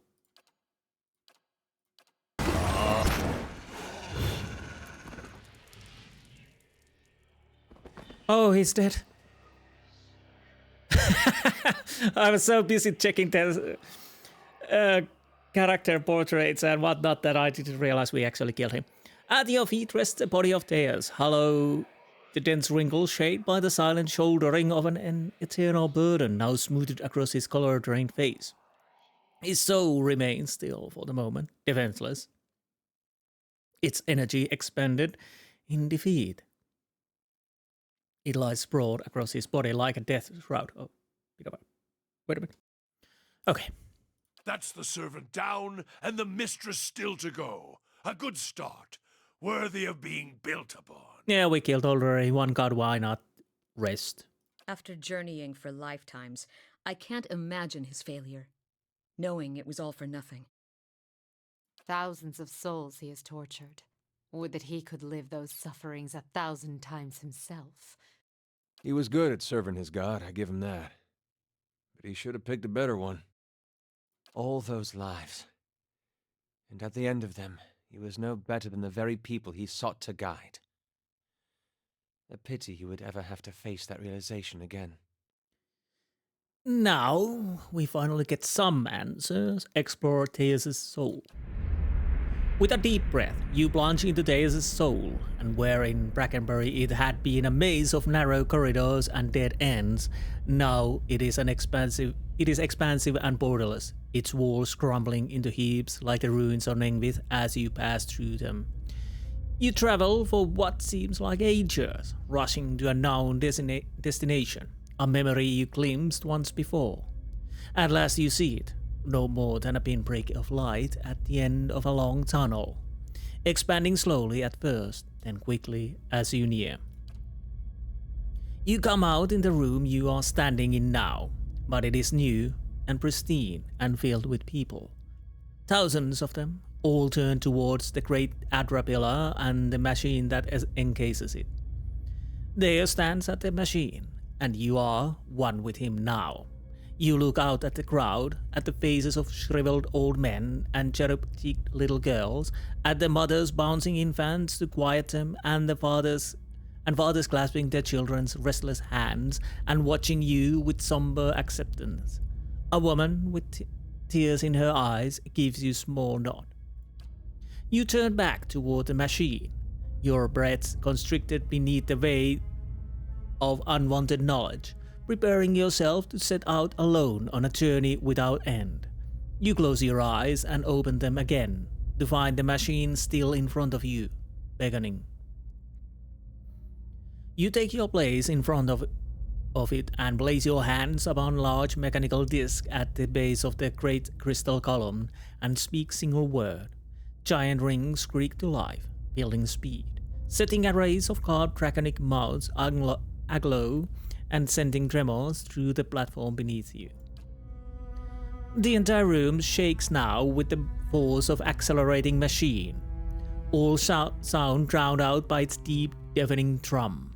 Brilliant tendrils of light arc outward from the pillar in all directions, and you look over your shoulder to see them engulfing the crowd, burning them brightly like hot iron.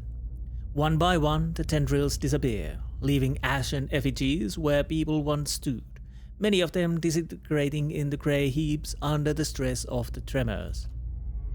You look above the Adra pillar, and a glowing spherical mass has begun to coalesce atop the column where the arcs converge. It grows and pulses, translucent and bulbous like some immense chrysalis, suspended in a slow rotation as though it were being spun from the arcs of light. When the last arc disappears, the spectral mass hangs a moment, no longer rotating so bright. You must shield your eyes with an outstretched hand, and it seems to you as though it is looking at you. You bow your head in acknowledgement, and looking back up to see it melt into pillar like warm candle wax. The pillar flares with a flash of light bright as the sun itself, then fades to darkness. The machine slows down to abrupt halt, and when the last echo of its grinding cogs has passed, the chamber is still, and you are alone. From all sides, reality begins to bleed in through the memory, and you find yourself in your own skin once more, looking down on Thaos' lifeless body. You sense a listlessness to Thaos' soul, an overwhelming fatigue that hinders its immediate escape and makes it vulnerable to manipulation. You feel as though your victory has given you some kind of a hold over it, and you are able to do with it as you please.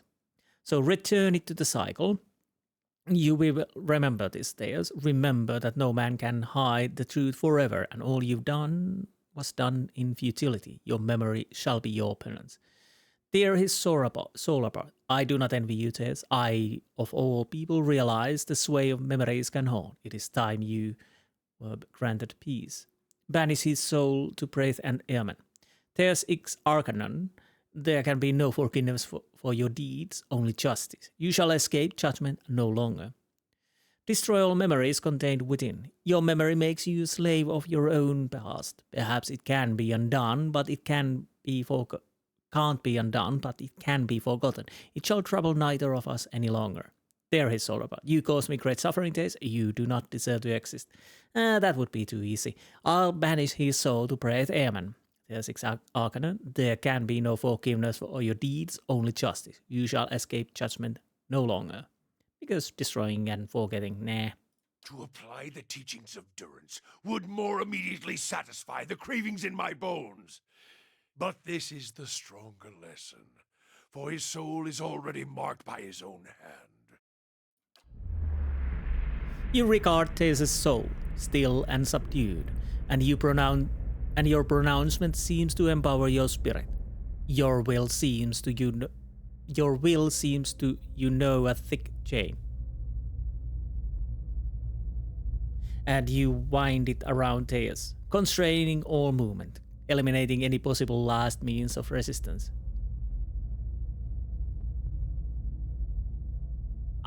Your will seems to know a thick chain. Yes, okay. It just was my brains failed me there. You call to mind the eternal prison, the vast empty cavern and its cells of vacated by souls that chose to betray themselves in order to escape an infinite abyss of hopeless self-reflection.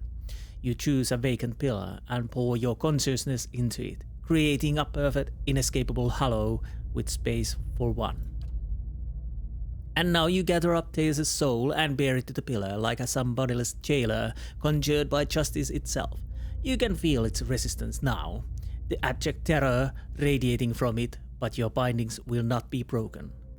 When at last it is sealed away and you begin to recede back to your center, you could almost swear you hear a distant, wordless cry for mercy. Too late, Thaos, old boy, too late.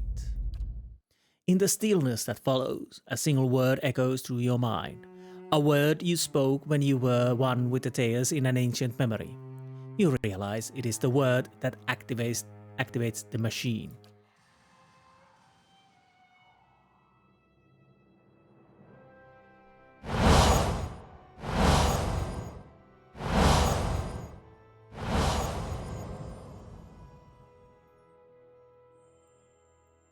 Okay, so let's make a proper save.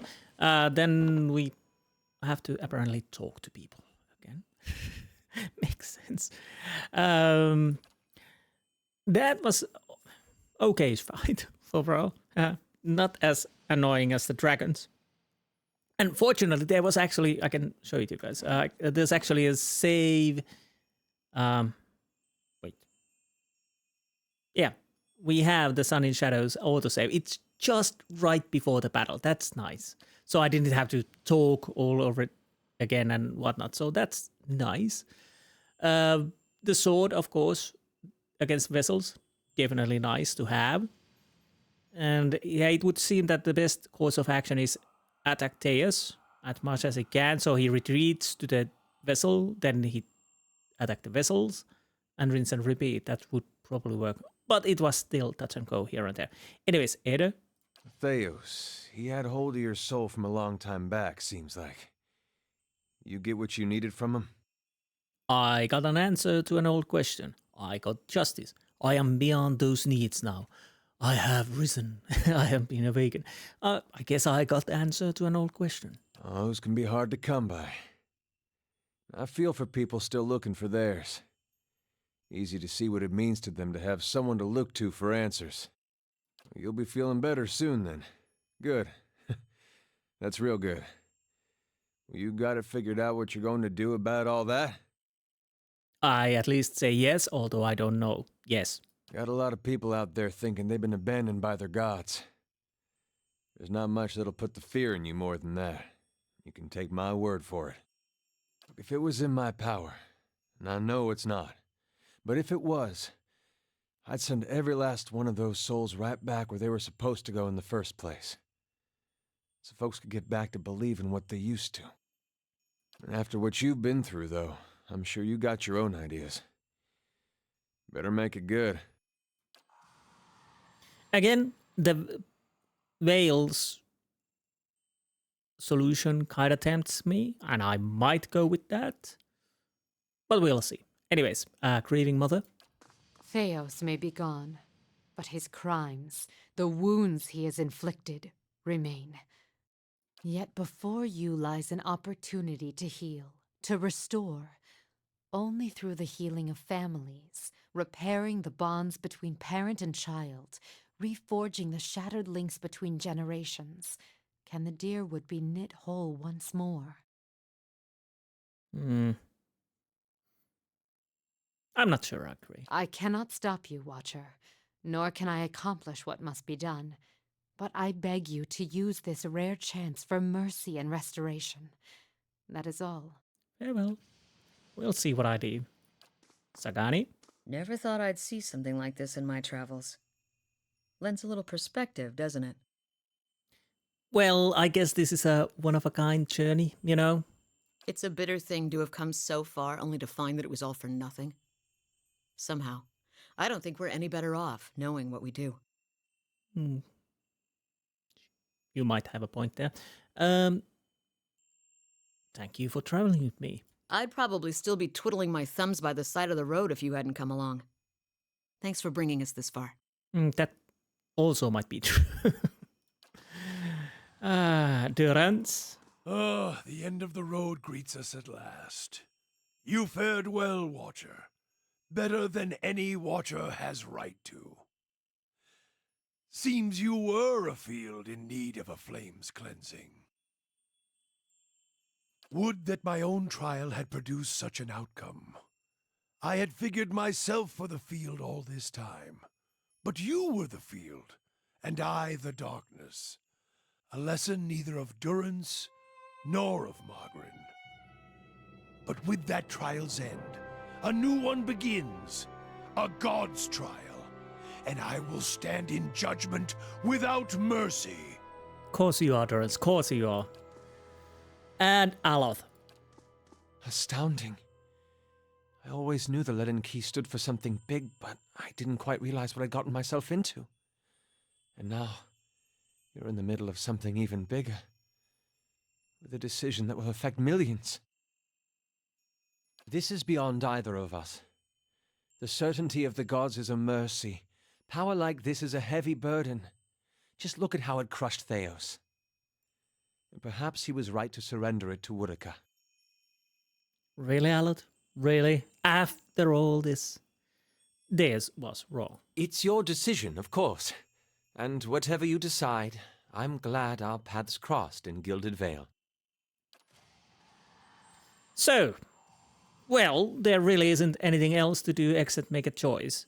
Of course, I could do, because I have a save, I could probably solve the choices, but I'm not going to do that. I'll just make one choice. It's either Wael or Abaddon. I haven't decided yet. We'll see. As you approach the machine, the path underfoot suddenly changes to a cobbled road. If you hadn't experienced visions like this already in Terra Everon, you'd be tempted to believe that the machine had sucked you into it and deposited you in the middle of nowhere. The sun blazes overhead, and the rolling meadows and thick forest on either side of the road could be anywhere in the Durwood. A shrill cackle turns your head. Skaen.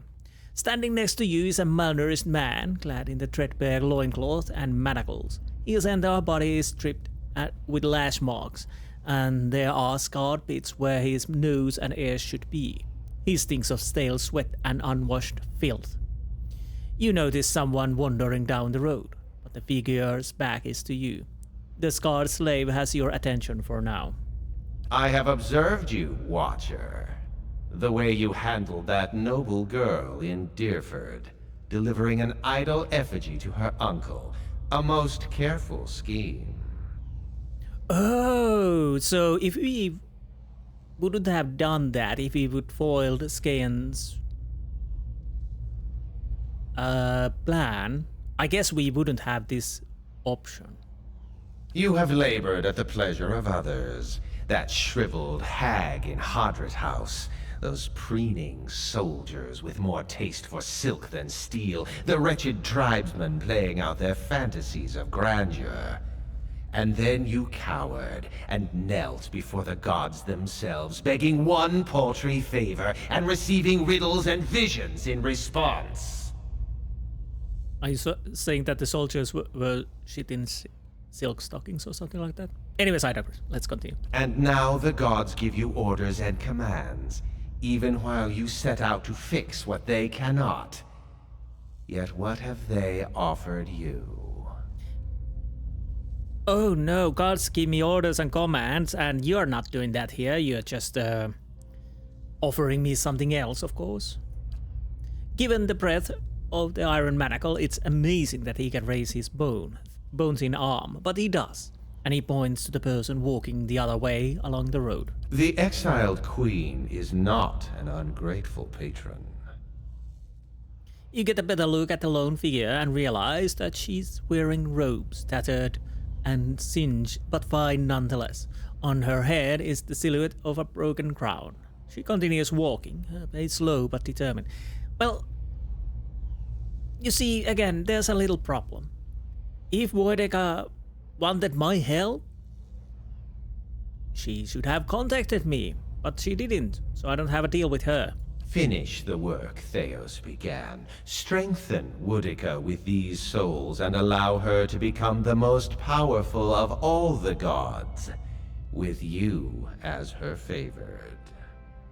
I've been working against Wojtek this whole time. Why would she thank me now after I've defeated her most loyal servant? Well, her loyal servant wasn't strong enough, I guess. What do you mean by her favorite? Helping Wojtek would mean that the secrets of the gods stay hidden.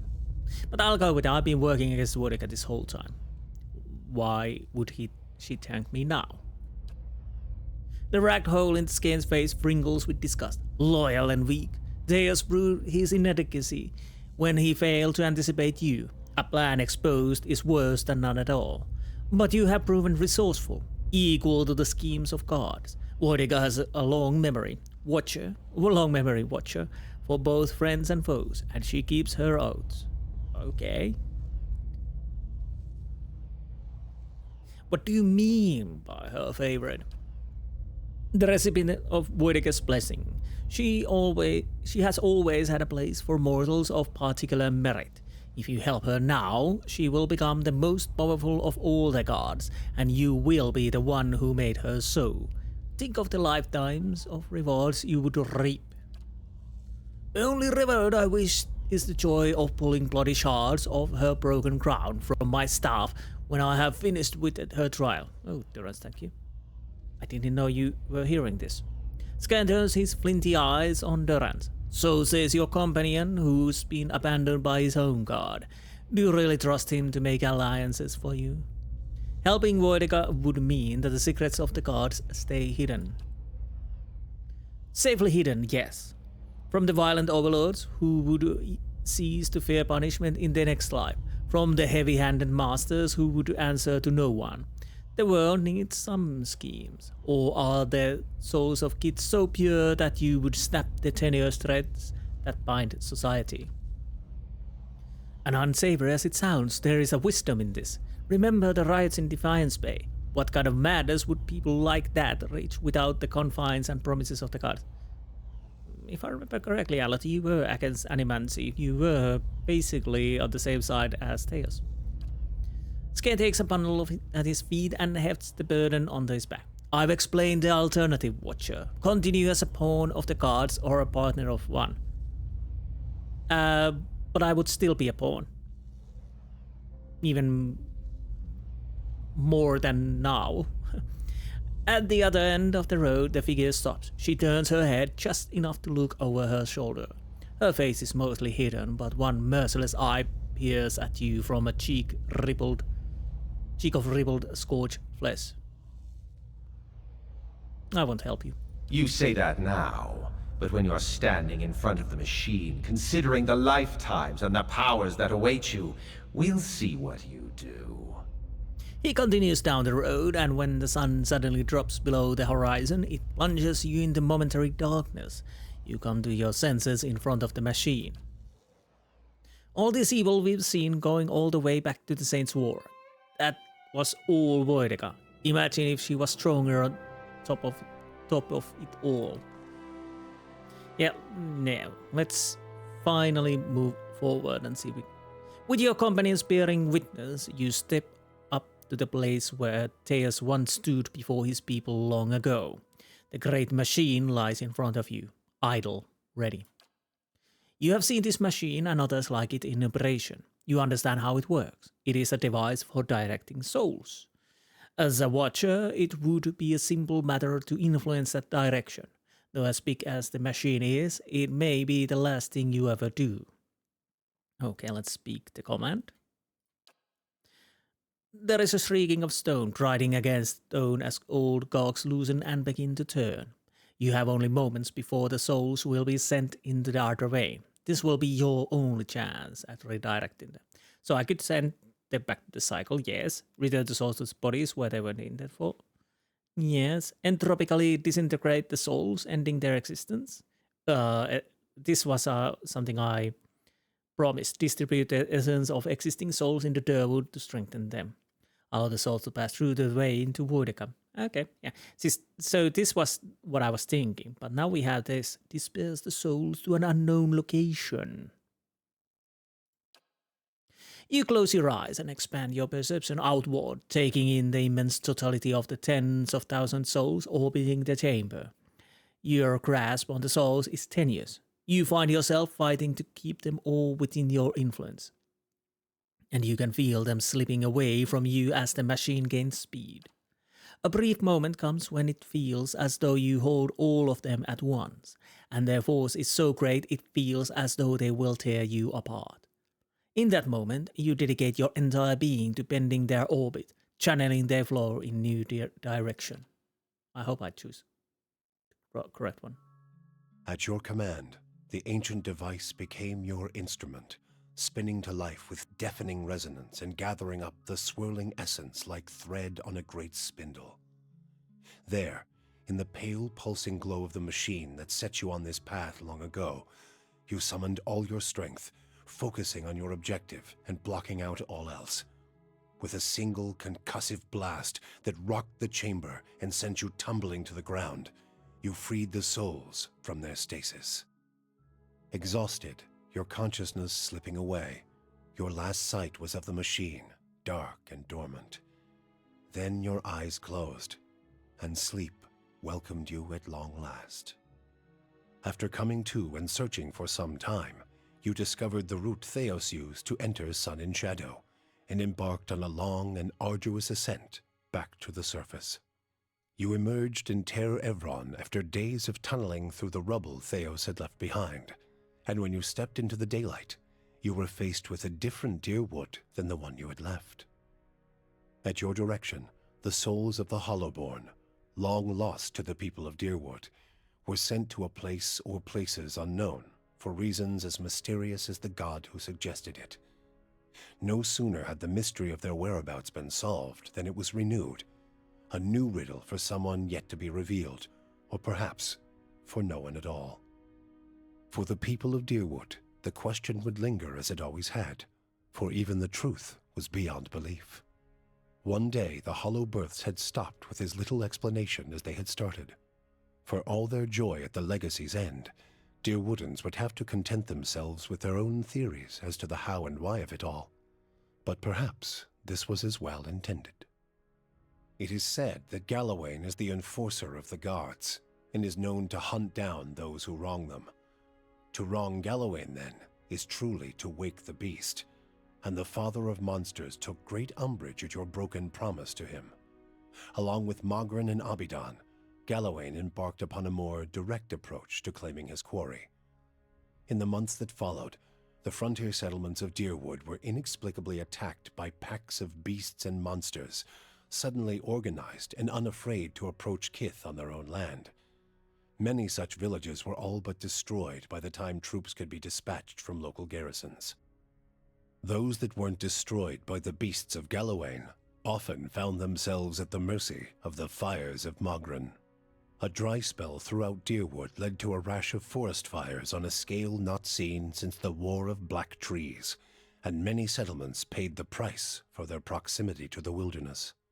In the cities, meanwhile, dabblers in animancy who had placed souls into golems and other moving vessels soon found that their creations had risen up against them. Such constructs terrorized their surroundings, killing indiscriminately and often in great numbers before being subdued. Whoops. Lord Radric's zeal had brought him back to life once, but it would not do so again. Radric's destruction at your hands spelled the end of his suffocating rule over Gilded Vale and the surrounding area. In his absence, the village prospered, becoming a popular destination for new settlers anxious to leave Defiance Bay after the riots. Without a nearby ruler, it also grew more wild, with many settlers moving on as soon as they'd arrived, turned off by lawlessness that was excessive even by Deerwooden standards. Nevertheless, despite the challenges of living there, Gilded Vale had survived, and would continue to survive for the foreseeable future. Following the assassinations of Duke Avar Wulfgren and Lady Webb, Defiance Bay was thrown into political upheaval. In the ensuing weeks, the streets had become the domain of looters and blackguards. Few dared to step outside their own doors alone or unarmed. But order was soon re-established by the Knights of the Crucible, who, despite their depleted numbers, had gained favor in the public eye for their role in unraveling Widewind's legacy. They were quickly reinforced by returning forces from Fleetbreaker Castle. Having seen both the ills and the promise of animancy, internally the Knights quietly began a more cautious exploration of the new science. Depleted in numbers but bolstered by their newly forged stock of soul-augmented weaponry and a small contingent of forged knights, the Knights of the Crucible would soon become an order few in Defiance Bay would dare to cross. But the opportunity to build upon their newfound power proved too great a temptation for the High Justice. What was at first a measured approach to animancy soon gave way to a rapid buildup of armaments. The High Justice would eventually seize control of the city for his order and place Defiance Bay under indefinite martial law. Though the machine atop Ter Noaneth had been drained of its accumulated essence, the machine had not seen its last use. Heritage Hill was rebuilt, and no sooner had the first families moved in to resettle the district than members of the Leaden Key, acting under standing orders from their Grand Master, climbed the tower and reactivated the machine. The initiates slew a handful of the new settlers under cover of night, and watched as history repeated itself, the victims reanimating and devouring the survivors. After this second incident, the district would remain abandoned. The Duke's assassination at the apparent hands of an animancer had caused catastrophic rioting in the streets of Defiance Bay, and few animancers survived the first day. Many Deerwoodens took the end of Widewind's legacy as a sign, both that the gods did not approve of animancy, and that the purging of animancers in Defiance Bay had been enough to satisfy them. In time, their rage would subside, and a number of surviving animancers remained in and around Defiance Bay, often taking to the wilds to practice their science without repercussions. In the town of Deerford, an underground cult dedicated to Skaen insinuated itself into the town's institutions. It became a popular travel destination for the wealthy, who were actively courted by the town's leadership. But few who visited the town would ever return, as they soon found their fortunes plummeting and their reputations destroyed by their own kin. Abidon's renewal brought new vigor and purpose to a god long known for quiet, steady labor. Handicraft saw a revival in the Deerwood, and no smith wanted for an apprentice. Additionally, Abidon's restored interest in preservation led to redoubled efforts to survey Engwithan ruins. Animancers and craftsmen alike found much to study, but tensions with Eir Glanfath rose. As for Stalwart, the Battle of Caedron's Scar only strengthened their resolve to unlock the mysteries of Durgan's Steel, and build new marvels with the White Forge.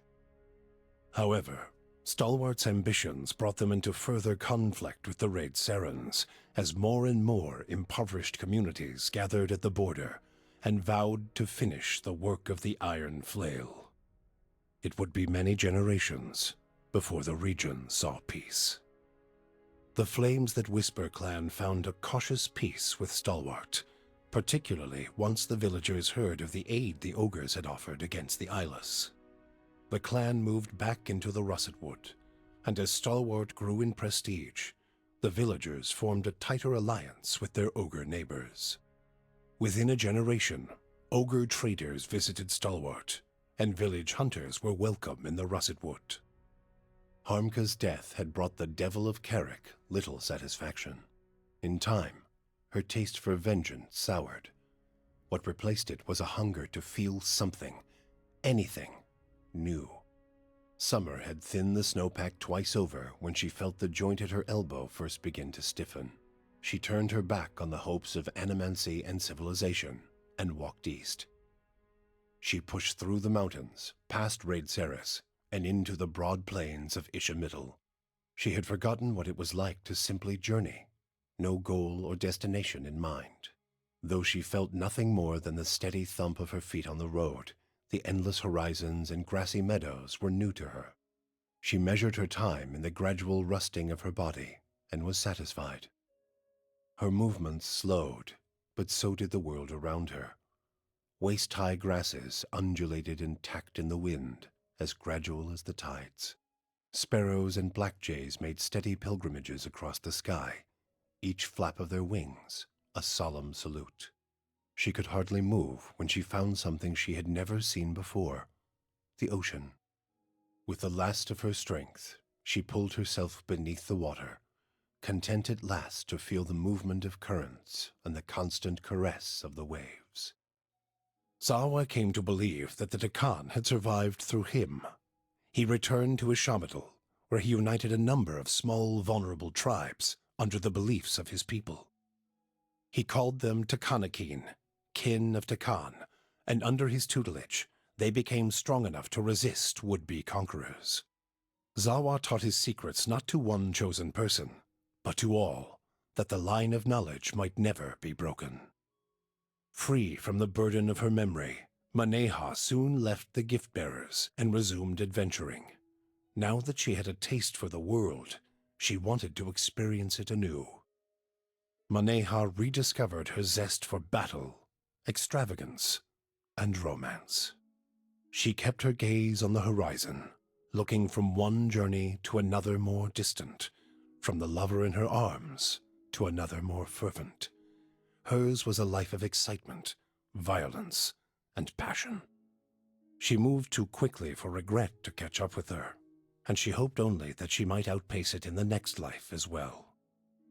The fortress of Caed Nua emerged as a bastion of security in the midst of an untamed land, becoming the envy of every thane and earl in Dyrwood. Legend grew over time of its impregnability, and stories of formidable invaders easily scattered by the keep's defenses became popular around the hearths of Dyrwoodinians. Likewise, it also became a beacon to travelers, merchants, and visiting dignitaries alike. Reputed as the finest fortress in all Dyrwood, people would journey from near and distant lands alike to experience its fabled hospitality and grandeur. The Audra dragon known as the Master Below, her soul now housed in the body of the huntress Fallen Roet, passed out of Dyrwood in relative anonymity, her final destination unknown, even to herself. She was last seen in the port town of Road's End, boarding a ship, an Audra talisman glowing about her neck.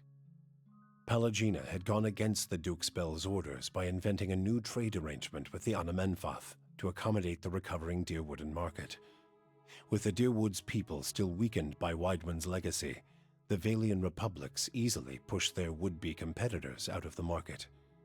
For her outrageous insubordination and audacity, Palagina was banished from the republics. She traveled north in the Eastern Reach, avoiding Valian ports and entering the ranks of the kind wayfarers. Despite her bravery and dedication to those in her care, her strange appearance made her feel like an outsider wherever she went. With your business concluded, Haravius quietly took his leave and headed home to Thane Bog. The elders of the Fisher Crane had not warmed to Haravius in his absence, and when he arrived, he was denounced and scorned. Haravius spoke of his deeds and of his communion with Galawain, yet none would support his petition to return to the tribe. One by one, starting with the oldest, Haravius challenged each member of the council to single combat, humiliating the Riau in a series of savage duels. With half the council bloodied and shamed, the elders at last acknowledged Haravius's strength, announcing him a hunter of the Fisher Crane tribe. Upon being granted this title, Haravius calmly left the village and embarked again on his life of wandering. Adair chose not to return home to Gilded Vale. Through a number of quiet inquiries, he soon found his way into the underground organization of Aethasians known as the Night Market. Ironically, in learning that the gods had been fabricated, Adair found his faith in Aethus renewed, and that his god was neither alive nor truly a god had become irrelevant.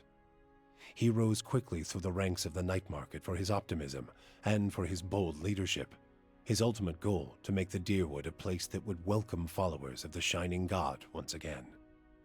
When the dust settled in Sun and Shadow, Aloth looked upon the remains of Thaos Ix Arcanon, his former master. He saw where the Grandmaster had gone wrong, and he knew what he would do better. The secret of the gods would be preserved, and with it, the sanity and well-being of all Kith. He donned the remains of Thaos's ceremonial garb and prepared himself for the long and lonely task ahead. With both their aims fulfilled, Kanarua bid the Watcher farewell and sailed back to his beloved Rawatai. There, he reported on his findings to the Lore College. Kana spoke of the Engwithan people, describing both their vile experiments and their inspiring accomplishments. He spoke too of the destruction of the tablet by the Leaden Key, and the group's efforts to erase the Engwithan legacy from the world. Both inspiration and cautionary tales, he said, could be found in the world beyond Rawatai's borders. Kana urged his people to continue to pursue knowledge abroad, so that the lessons found there might benefit Tekoa. Kana's inability to prove his theory of Engwithan influence diminished his academic standing, but his passion drew much interest from those less concerned with degrees. Kana swiftly became an influential figure in the move toward a more collaborative approach to expansion on the northern continent. In his personal life, he came to enjoy the reputation of an affable eccentric, willing to share grand and impossible secrets, along with a drink and a song. With Thaos defeated and the souls released from Sun and Shadow, healthy children were born once again in the Dyrwood. The grieving mother sought a place where she might do penance for the birthing bell. She returned to Dyrford, where, to the astonishment of the villagers, she delivered the first healthy child in over a decade. She remained there, and with each new birth, she saw a measure of hope restored to the Dyrwood, and a measure of grace for her own troubled past. Durrance used Magrin's strength only until Thaos had been cast from the world, and then swore off her influence entirely. Regret came to weigh heavily on his mind, and a man who had never previously lacked for words or opinions came to embrace silence and contemplation. He continued to wander, penniless and destitute, searching now not for the reason for his goddess's silence, but for a mechanism for revenge. The charred robes he continued to wear as a reminder that he had been burned by his goddess, and not just by the flames of the Godhammer. In her 4-month journey back to Nositoc, Sagani found that the landscape she traveled had become strangely colorless, the food bland and unsatisfying. She watched the Dyrwood, Air Glonfoth, the Valian Republics, and the lands beyond slide by with a dull sense of dread. She returned home to great celebration, yet the words of joy and congratulations rang hollow to her. Old beloved songs sounded toneless. The rituals of changing seasons became drudgery, and Sagani experienced her life back in Masuk as if in someone else's skin. So she fought to feel the worth of her actions, or, at least, to let her village feel them. She led ever longer and more ambitious hunts, mentoring the younger rangers who followed her. On one such expedition, her party was beset by a blizzard, and she pressed on where her companions turned back. She did not return to Masuk. For you, the death of Thaos brought an end to your waking visions, and a silence to the whispers of the past. In their absence, you were able to sleep. The questions of a distant lifetime ceased to trouble your soul. All that remained was what to make of the answer. But at the moment, there was little to be done, and the matter would have to wait. A long journey loomed ahead.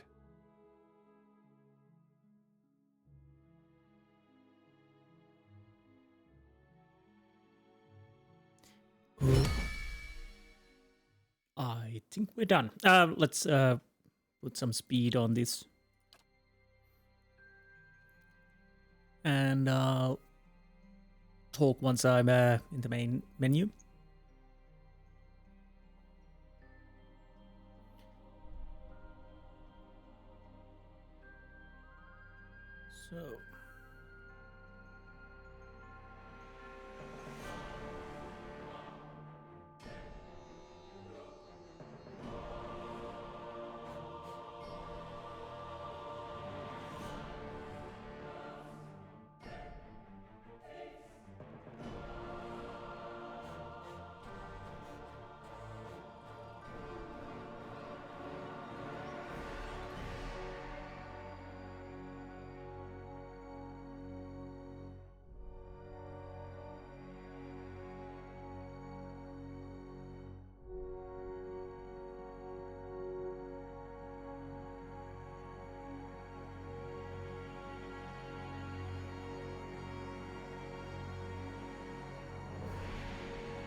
So that was Pillars of Eternity, and that was the second time I played it completely. Let's see. We can see it last autosave 129 hours and 52 minutes. Yeah. So that is around 130 hours. My first playthrough took 144, but again it was in 3 parts when the game launched, then a few years later. Of course, there's some downtime in the 130 hours, but still quite a lot. One hell of a game. I still like it. Definitely better than I remembered. Again, I couldn't remember quite much about this game. Again, it was the problem that I started to play when it was released, then I played it a few years later, and then I played it completely through once all of the DLC were launched, and I played those, so my memory is hazy between that gameplay, because of course forgot a lot of things. But now that I played it pretty much straightforward, almost daily, yeah, it's definitely a nice game, and definitely reminiscent of where's the sounds?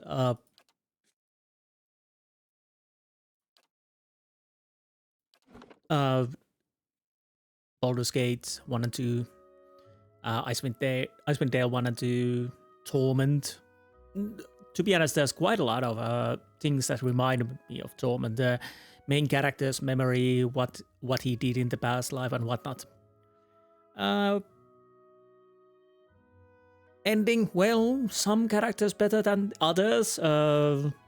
Maybe I shouldn't have encouraged Alot to be the leader of the Leaden Key. Maybe I shouldn't have given out a couple of cards. But anywho, that happens.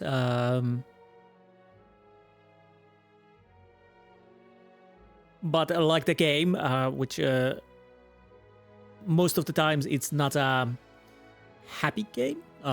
More dark themes and gray themes, and you have to choose lesser of two evils. So it's the ending too that it's not overly happy that sunshines and rainbows and everybody lived happily ever after.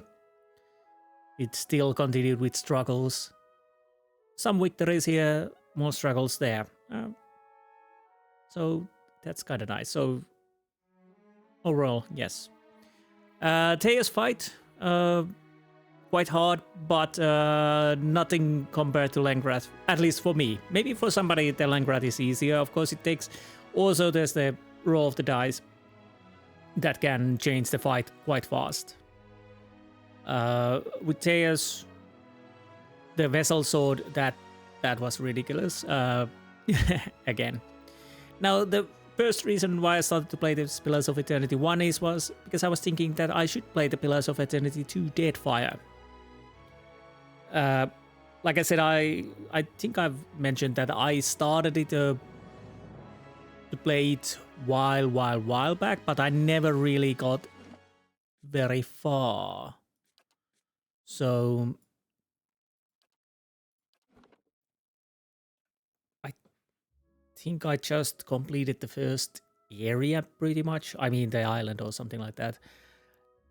But yeah, when I was thinking the Pillars of Eternity Deadfire, I decided, well, it's time to play the Pillars of Eternity too, because like I said, haven't been played for a while, and we can transform beauty. Well, not transform.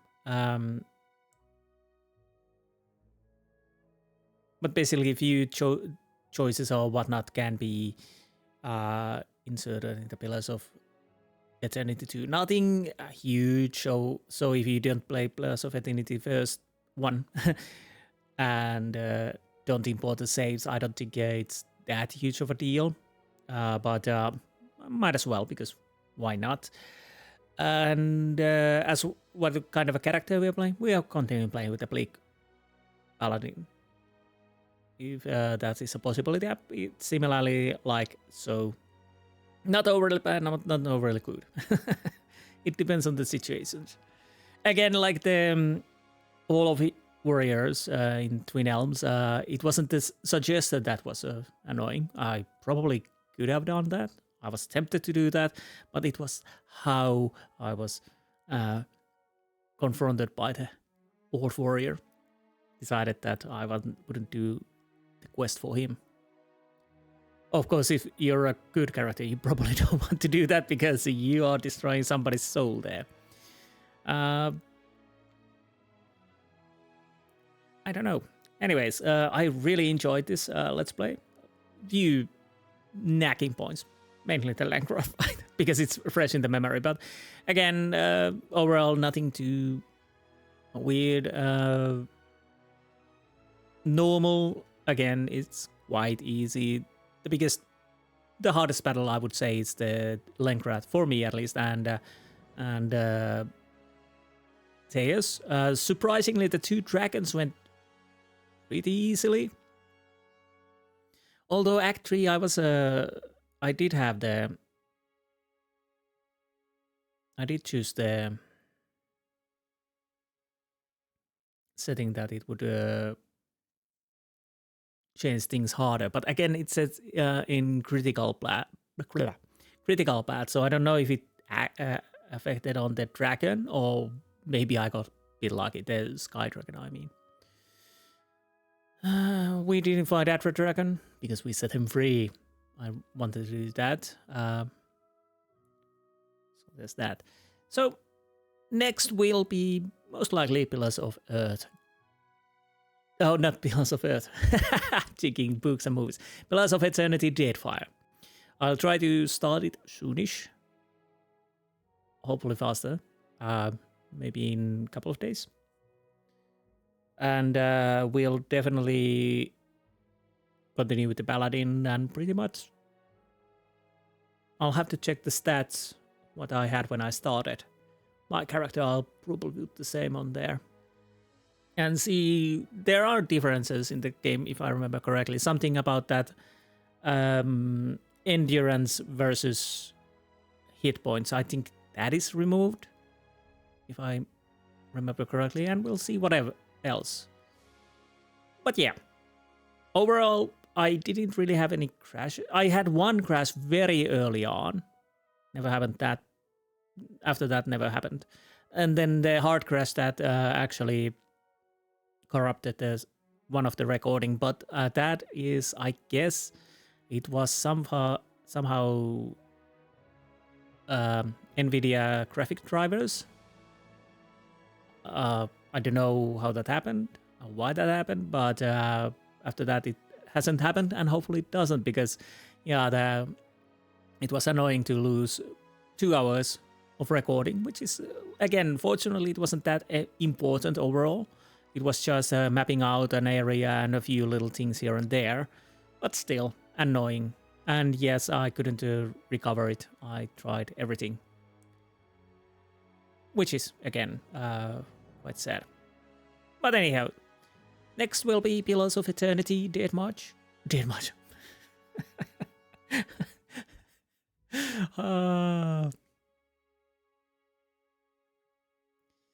minute. Dead Fire. I don't know. I'm mixing White March and Dead March. But yeah. I hope you enjoyed this Let's Play, and I will see you next time. Until then, goodbye.